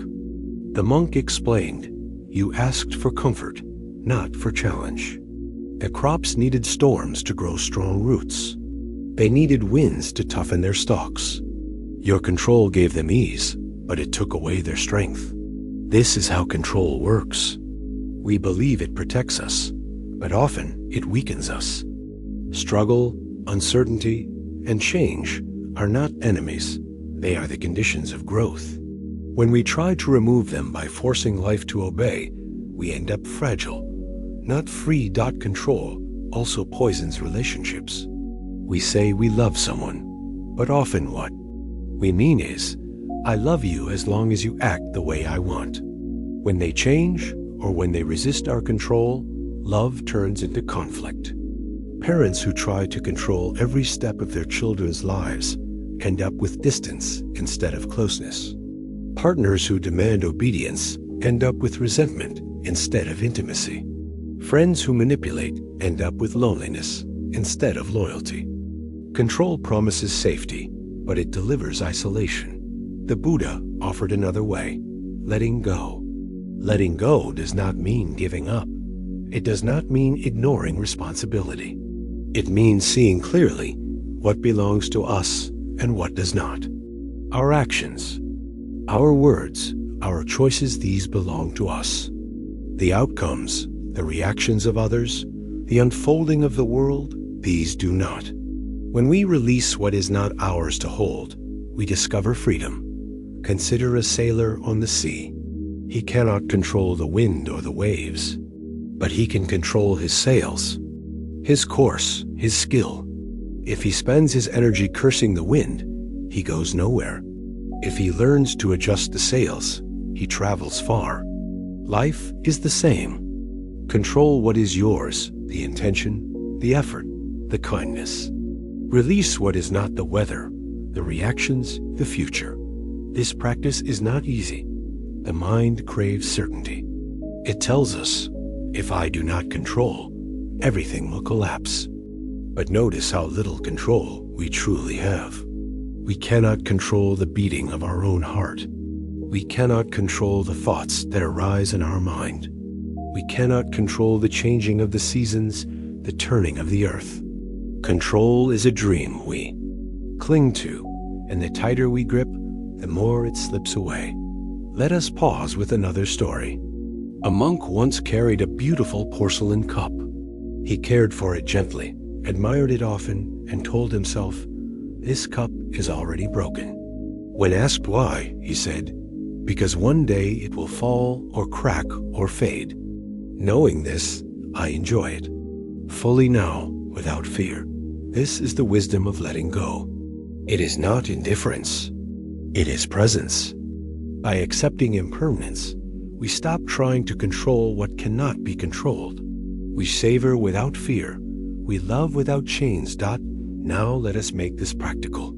When frustration arises because life is not going your way, pause and ask, is this within my control? If yes, act wisely. If no, release it. This simple question cuts through much unnecessary suffering. For example, you cannot control traffic, but you can control how you respond to anger or patience. You cannot control whether people praise you, but you can control whether you act with integrity. The line between what is and is not ours is the line between suffering and peace. Another practice is trust. Trust does not mean blind faith that everything will be easy. It means confidence that you can meet whatever comes, even when it is hard. When you release control, you discover resilience. Just as the farmer's crops needed storms, you too need challenges to grow strong. Trust that life, in its imperfection, still carries wisdom. And here we return to compassion. Often, our need to control others comes from fear of loss, fear of rejection, fear of uncertainty. When we meet that fear with compassion, we loosen our grip. Instead of demanding, we listen. Instead of controlling, we guide. Instead of forcing, we allow. Relationships flourish not under control, but under freedom. As this first half of our journey into control closes, let us hold this truth. You do not own the tide. You do not command the wind, but you do guide your sails. The freedom of life is not in making everything obey you. It is in releasing what does not belong to you and discovering the strength of what does. In the next part, we will go deeper. We will look at the cost of control, the exhaustion, the conflict, the illusion of power. And we will explore how surrender, far from being weakness, becomes the greatest strength. For only in letting go do we discover how to truly live. We ended by seeing that control is like shouting at the tide loud, exhausting, and ultimately futile. Yet many of us still live as if the world should bend to our will. We may know, deep inside, that life cannot be controlled, but habit keeps us trying. Let us now explore the cost of this struggle and the freedom that comes when we let go. First, the cost is exhaustion. Think of how much energy it takes to manage not only your own life, but everyone else's. Parents trying to orchestrate every detail of their children's future. Leaders trying to force people into obedience. Individuals trying to control their own feelings, demanding, I must not be sad, I must not be afraid. This constant battle drains the body and mind. Instead of flowing with life, we tighten against it, and tension becomes our constant companion. The second cost is conflict. When you try to control others, you inevitably clash with their own desires. They too want control. Children rebel, partners resist, friends withdraw. What began as an attempt to create harmony through control often ends in distance. Control promises safety, but it breeds conflict. The third cost is illusion. Control convinces us that we are more powerful than we are. We begin to believe that if we try hard enough, we can bend reality. But reality does not bow to our will. Illness still comes. Death still comes. Change still comes. When the illusion of control breaks, the shock is often devastating because we built our peace on a false foundation. The Buddha's teachings cut through this illusion with clarity. He taught impermanence. Everything changes. He taught suffering. Clinging creates pain. He taught non-self. We are not separate controllers of the universe, but part of the whole. These truths are not meant to discourage us, but to free us. For when we stop trying to control the uncontrollable, we discover the peace of surrender. But what is surrender? Many fear the word. They think it means weakness, passivity, or giving up. In truth, surrender is strength. Surrender means seeing reality as it is and responding wisely. It means aligning with the flow of life rather than fighting it.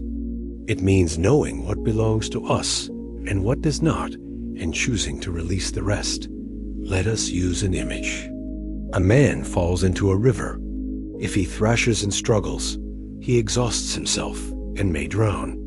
But if he floats, trusting the current, he discovers he can breathe, he can rest, and eventually he reaches the shore. Surrender is not sinking, it is floating. It is trusting the current of life to carry you, while using your strength when needed to guide your way. One practice of surrender is breathing. When anxiety rises, when control feels urgent, pause. Take a deep breath. Let it out slowly. Remind yourself, this breath is mine. The future is not. Each breath becomes an anchor in the present, a reminder that control is not necessary for life to continue. Life breathes itself. You are carried. Another practice is reflection. At the end of each day, ask yourself, what did I try to control today that was not mine to control? Write it down. Then write, I release this. This simple ritual trains the mind to let go, little by little. Over time, you begin to notice sooner, in the very moment when control is tightening your grip, compassion again plays its part. Often, control arises from fear that if we do not force outcomes, disaster will follow. Meeting that fear with compassion softens it. You can place a hand on your heart and whisper, I know you want safety. It's okay. You are safe. Enough now. With kindness, the urge to control relaxes. And what happens when we live this way? We find resilience. Life still brings storms, but instead of breaking us, they strengthen us. We bend, we adapt, we flow. We find harmony in relationships. Others feel freer around us because we no longer demand they play our script. Love deepens. When control fades, we find rest. Instead of exhausting ourselves fighting the tide, we discover the quiet joy of floating. Let us close this part with a story. A king once asked a monk, what is the secret to peace? The monk took a clay pot, filled it with water, and stirred it until the water swirled. This is your mind when you try to control, he said. Then he placed the pot on the ground. Slowly, the water grew still, clear enough to see his reflection. This is your mind when you let go. The wisdom of letting go is not about giving up life, it is about seeing life clearly. It is about recognizing that the need to control was never real power. Real power is the ability to meet life as it is, with clarity, with compassion, with freedom not. And so, we turn the page. If control binds us, so too does time. Much of our suffering comes from living in the past and the future clinging to memories, fearing what lies ahead. To understand time and to discover the freedom of presence is where we now go. we have seen how the urge to control exhausts us, leaving us restless and weary. But behind control lies another illusion, just as powerful: time.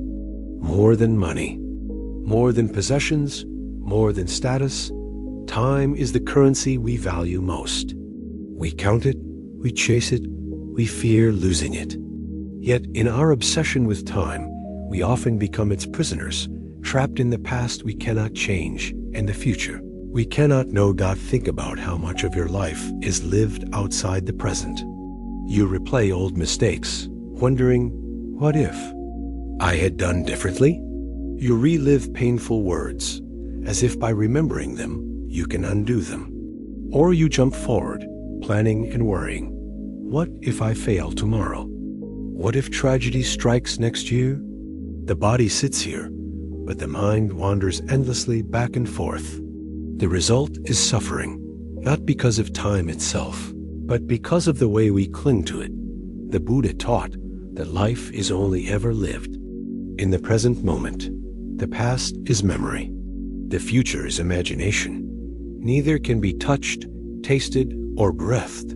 And yet, we spend most of our energy chasing these shadows. This is why the Buddha called mindfulness the practice of being fully here and now, the doorway to freedom. Let us look first at the past. Many of us carry it like a heavy backpack filled with regrets, resentments, and grief. We tell ourselves stories. I should have been better. They should have treated me differently. If only I had known. These stories weigh us down, making the present feel smaller, darker. But notice, the past no longer exists. It is gone, except as memory. By clinging to it, we are choosing to suffer twice: once when it happened, and again every time we replay it. This does not mean denying the past. The Buddha never taught denial. He taught awareness. We can look at the past, learn from it, honor it. But when we confuse memory with reality, we live in chains. Forgiveness, both for ourselves and others, is the practice of releasing the past so we can step into the freedom of now. Now look at the future. We treat it as if it is guaranteed, as if worrying enough will secure it. But the future is only a possibility, a dream not yet born. When we cling to it, we fill today with fear. Anxiety is born here, in this constant rehearsal of what has not yet come. Just as with the past, the future becomes a prison when we mistake imagination for reality. Think of a person carrying two buckets, one filled with the past, one filled with the future. They try to walk, but the weight drags them down. They cannot move freely. Now imagine setting the buckets down. The arms are free. The steps are light. This is the difference between being trapped in time and being present. The Buddha often told his students to pay attention to a single breath. Inhale, exhale. That breath is the present moment. You cannot breathe yesterday. You cannot breathe tomorrow. You can only breathe now. This is why the breath is such a powerful anchor. It always brings us back to the truth of presence. God, let us tell a story. A disciple once asked his master, "When will you teach me the truth?" The master replied, "When you are here." The disciple protested, "But I am here now." The master shook his head. "No, you are in your past or in your future. Your body sits before me, but your mind is far away. Come back fully, and you will see the truth is already here." This story captures the heart of the prison of time. We are rarely here, and yet freedom is always here, waiting in this moment. Now, let us make this practical. The next time you find yourself lost in regret or fear, pause and ask, where is my mind right now? Past, future, or present? Then gently guide it back to the present. Feel your breath. Notice your body. Listen to the sounds around you. Remind yourself, this is the only moment I can live. With practice, this becomes a habit, a way of returning home to now. Another practice is gratitude. Gratitude is rooted in the present. When you say, I am grateful for this meal, this friend, this breath, you anchor yourself in what is here, not what was or what might be. Gratitude turns the ordinary into sacred, reminding us that life is always unfolding in this moment. We must also see how our relationship with time fuels stress. We hurry, we multitask, we plan endlessly, as if time is always running out. We tell ourselves, I don't have enough time. But what does that really mean? Time is not something we can hold. It flows, whether we cling or not. When we relax our grip, we find that presence creates more spaciousness than rushing ever could. A single mindful breath can open a wider sense of time than hours spent in worried as with stress, scarcity, rejection, anxiety, desire, and control. Compassion plays a role here too. We often judge ourselves harshly for the past. We often fear the future because we doubt ourselves. Meeting ourselves with kindness softens this struggle. When regret arises, say, I forgive you.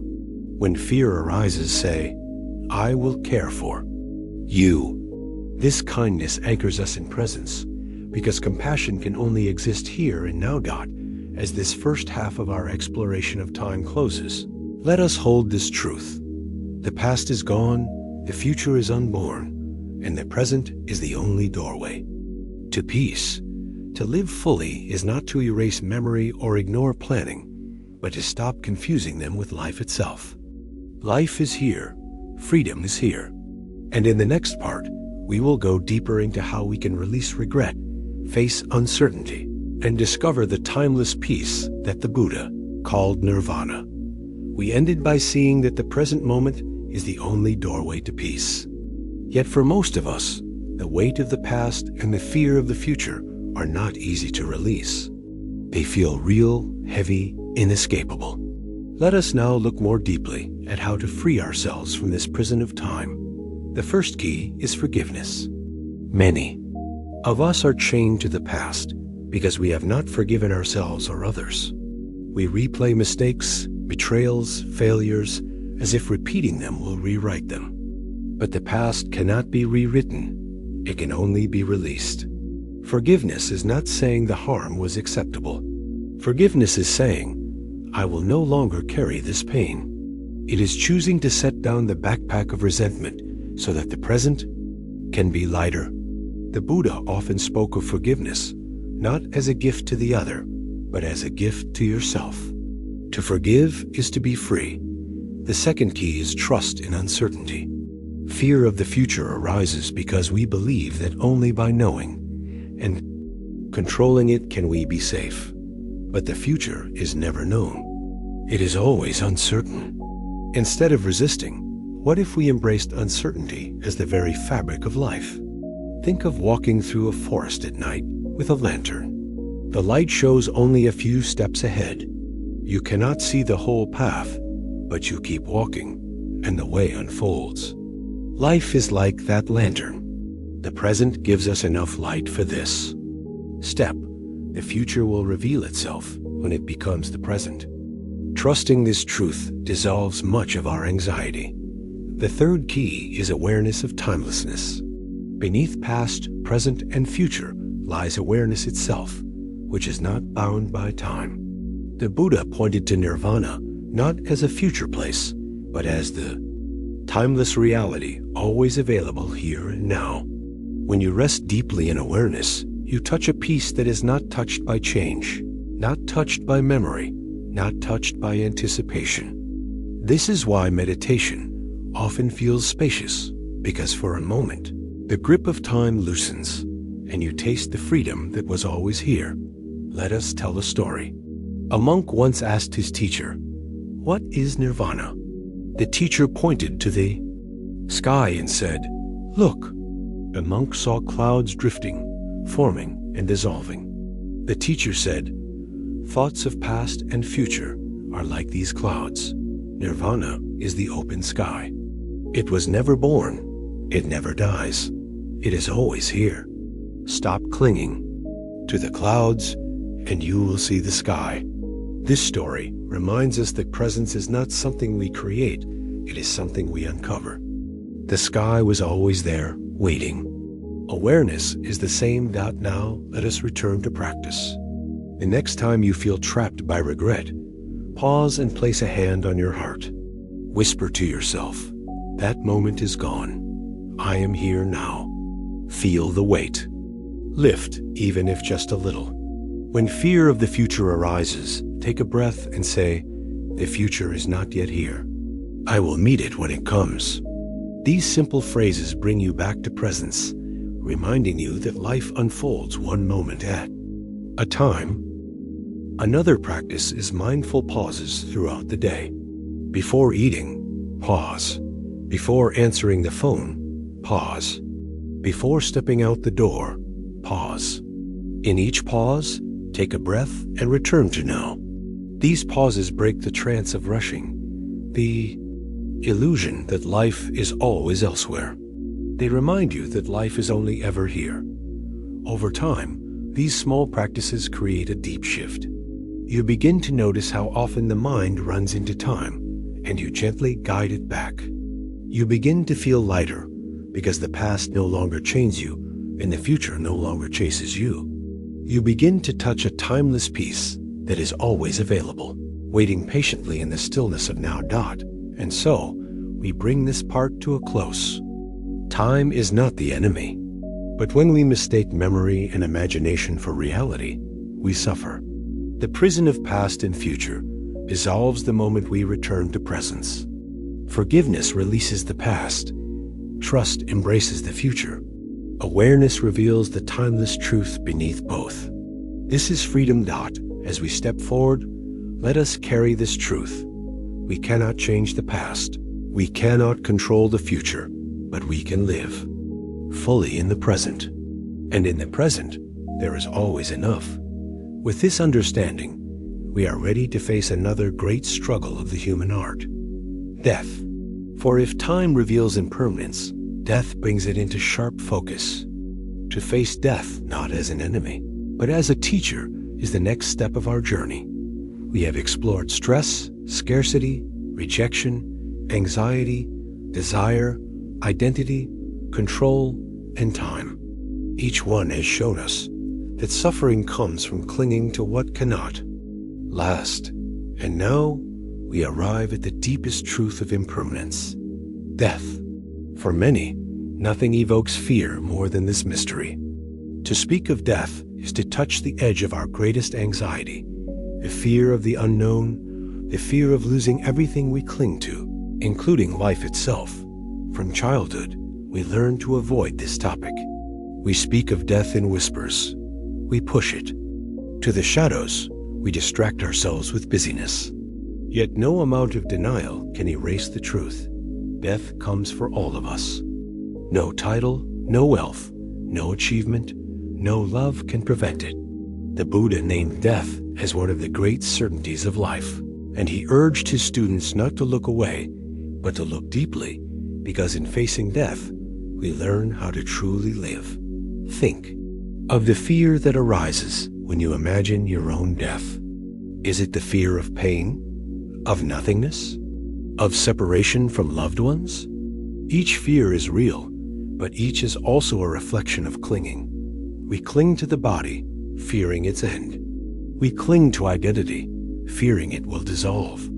We cling to relationships, fearing we will be torn apart. But what if, instead of clinging, we looked directly at impermanence? What if we discovered that death, rather than being an enemy, is a teacher? The Buddha taught that meditation on death Maranasati is not morbid, but liberating. When we remember death, we stop wasting life. We stop chasing trivial desires. We stop delaying love. We stop postponing awakening. Death sharpens our vision. It whispers, "You do not have forever. Wake up now." Far from depressing us, this truth can fill us with gratitude, urgency, and clarity. Let us tell a story.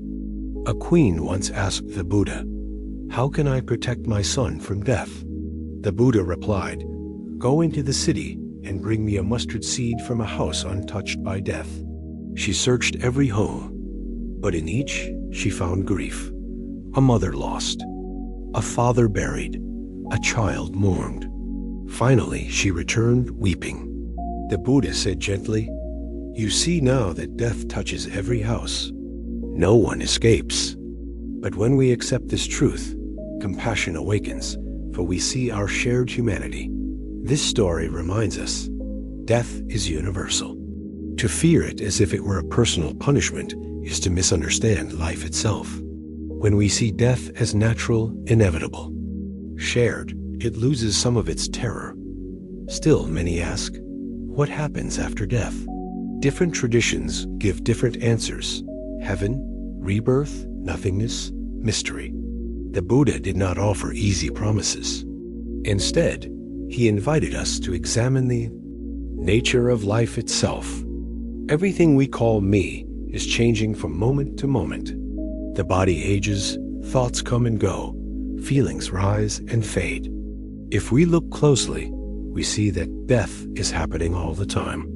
Every breath is a birth and a death. Every night. When we fall into deep sleep, the self disappears, only to rise again. Death is not a single event at the end, but a constant part of life. This perspective shifts the question. Instead of asking, what will happen when I die?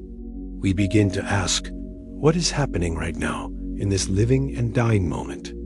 When we see impermanence clearly, we stop grasping for permanence where it cannot be found. We stop fearing the inevitable. We begin to rest in awareness, which observes the flow of life and death without being destroyed by a dot. Let us bring this reflection closer. Imagine holding a flower. You know it will wither, but does that stop you from enjoying its beauty now? Or does the awareness of its impermanence make it even more precious? Life is like that flower.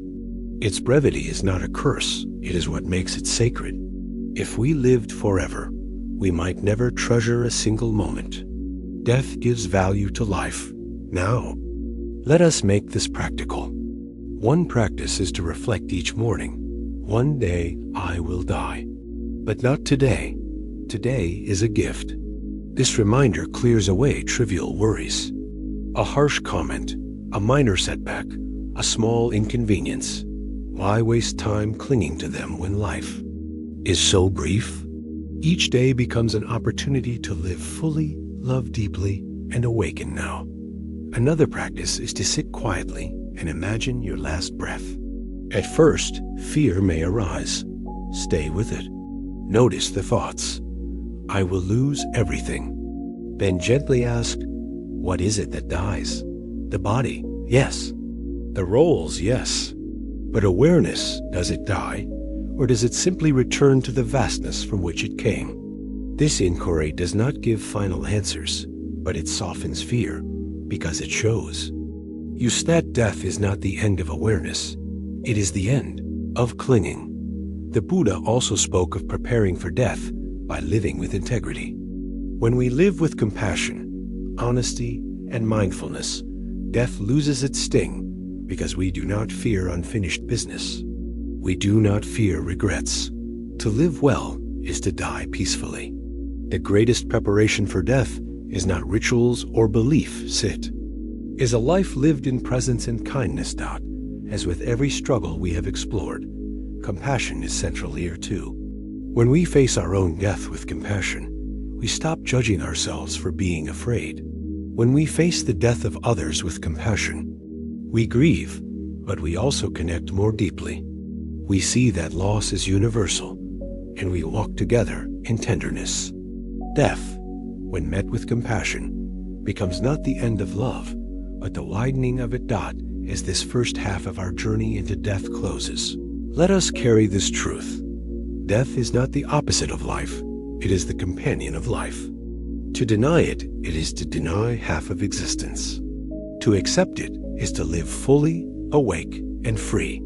In the next part, we will go deeper into how the fear of death shapes our culture, how it drives our endless chasing, and how the Buddha's wisdom can transform even our greatest fear into the doorway of liberation.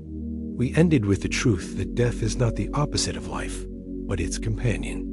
Yet the fear of death runs so deep that it shapes not only individual hearts, but entire cultures.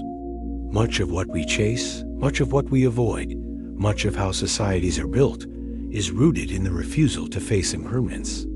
Let us look more closely. Think of the way we chase youth.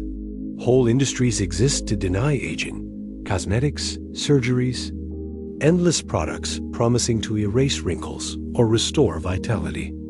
Beneath them lies fear, not of wrinkles, but of death itself. We pretend that if we can stay young, death will not touch us. But no cream, no surgery, no effort can stop the passage of time. In clinging to youth, we create suffering twice. Once, in resisting aging, and again when aging still arrives. Consider also our obsession with legacy. People work themselves to exhaustion, not always for love of the work, but to leave a mark. They hope their name will live on in buildings, in books, in monuments. But this too is clinging. Legacy fades. Even the greatest empires crumble. 2. Cling to immortality through reputation is to fear death disguised as ambition. And think of the way we cling to possessions. We tell ourselves, if I own enough, I will be safe. But possessions cannot follow us beyond the grave. The Buddha told a story of a man who died suddenly. His family wept, saying, "All his wealth is lost." The Buddha replied, "Not. Lost, only left behind. What he truly owned were his actions, his kindness, his wisdom. These are what follow." The fear of death also shapes our daily choices. We avoid risks, we hold back love, we hesitate to follow dreams, all because we fear loss. Why try if it could end? Why love if it could be taken away? Yet by fearing endings, we miss beginnings. By fearing death, we miss life. The irony is clear. In trying to protect ourselves from death, we often stop living fully. The Buddha offered another perspective, to face death directly with mindfulness. In ancient practice, monks would meditate in charnel grounds, observing bodies returning to the earth. This was not morbid fascination. It was a reminder of impermanence. By facing death, they freed themselves from its grip. While we may not meditate in cemeteries today, we can practice in our own way. We can reflect. This body will age. This breath will one day stop. Knowing this, how will I live today? Such reflection brings clarity. It shows us what matters and what does not. Let us use an image. Imagine carrying a candle in a dark room. You know the flame will one day go out. Does that make the light less precious? No, it makes it more so. Each flicker becomes sacred. Each moment of warmth becomes a gift. Life is the same. Its finiteness is not a curse, but a blessing. It urges us to see, to love, to live before the flame goes out. Practices of presence help us here too. When you feel fear of death rising, return to the body, breathe, feel the ground. Remember, in this moment, you are alive. Death is not here yet. By returning to presence, you learn to live with death not as a shadow over you, but as a reminder beside you. Compassion again becomes essential. Death brings grief, and grief is love with nowhere to go. When someone we love dies, the pain can feel unbearable, but compassion softens the sharpness. Compassion says, this loss is hard, and it is part of love. Others know this pain too. I am not alone. When we grieve with compassion, grief becomes not only sorrow, but also connection to all who walk the same path. And what of the unknown? Perhaps the greatest fear of death is not pain or loss, but mystery. We do not know what lies beyond. Some fear nothingness, others fear judgment, others fear endless cycles. The Buddha invited us not to cling to speculation, but to rest in awareness. He pointed to liberation not as a promise of paradise elsewhere, but as freedom here and now. If we can let go of clinging, if we can release fear, then death loses its sting. Whether there is rebirth or nothingness, the freedom's the same. Peace in this moment, beyond fear. As we bring this part to a close, let us remember, death is not an interruption of life. It is part of life. To resist it is to resist reality. To accept it is to live more fully, love more deeply, and awaken more completely. When we stop fearing death, we stop fearing life. And so, we move into our final step. We have faced stress, scarcity, rejection, anxiety, desire, identity, control, time, and death. Each has revealed suffering, and each has revealed freedom. Now, in our last stage, we turn to the heart of the Buddhist teaching, liberation. Beyond fear, beyond clinging, beyond illusion, there is a freedom that cannot be shaken. To glimpse it, to taste it, to walk toward it, that is where our journey ends and begins again. We have walked through many struggles, stress, scarcity, rejection, anxiety, desire, identity, control, time, and death. Each has shown us that suffering arises when the mind clings to what cannot last. And now, we arrive at the heart of the Buddha's message, liberation. Liberation does not mean escaping life. It means living fully, without being bound by suffering. It is the freedom that comes when we see clearly, let go, and awaken to the truth of what we are. What is liberation? Many imagine it as a mystical state, far away, reserved for saints and sages. But the Buddha spoke of it as something practical, immediate. Liberation begins the moment we see things as they are. When we see impermanence clearly, we stop clinging. When we see suffering clearly, we stop resisting. When we see the illusion of self clearly, we stop defending. Liberation is not somewhere else, it is here, in the shift of awareness that opens the door to peace. Think about the patterns we have explored.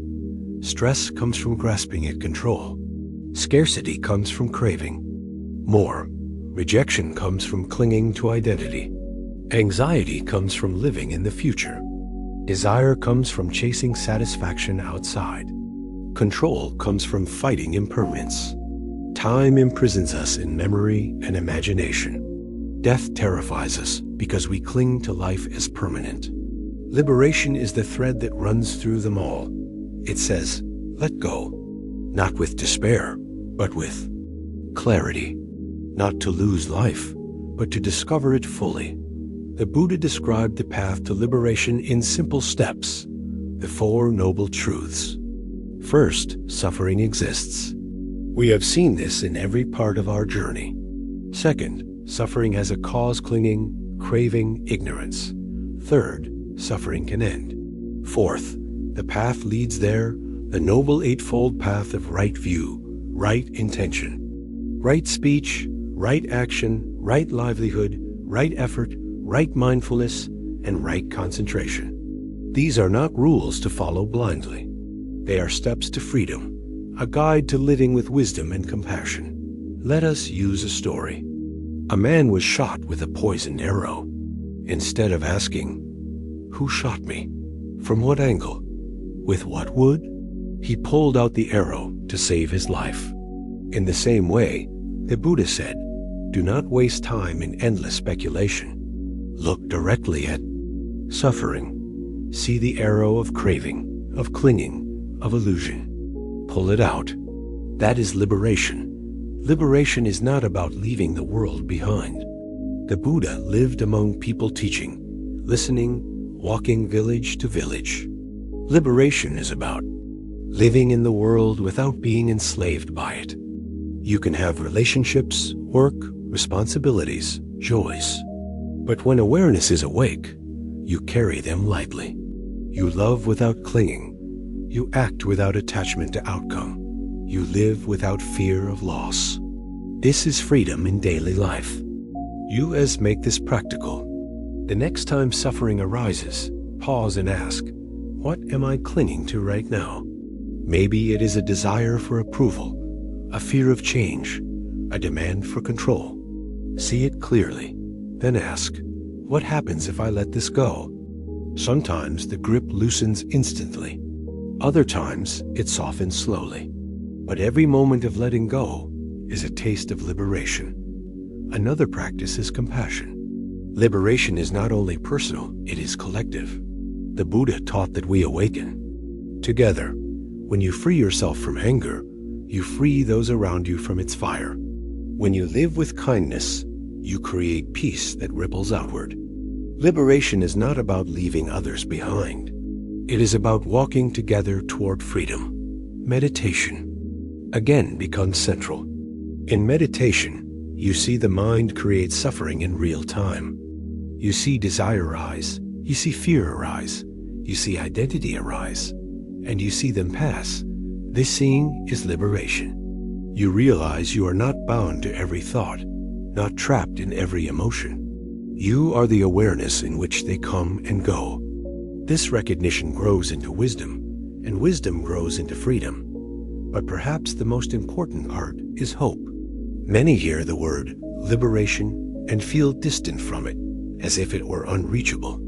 The Buddha reminded us that liberation is not reserved for the few. Every moment of mindfulness, every act of kindness, every letting go is a step into freedom. You do not need to be perfect. You only need to see, again and again, the truth of clinging and the peace of release. Slowly the chains loosen. Slowly the heart opens. Slowly, liberation becomes not a distant dream, but a present reality. As this first half of our final journey closes, let us carry this truth. Liberation is possible. It is not far. It is here, in this very moment, waiting in awareness.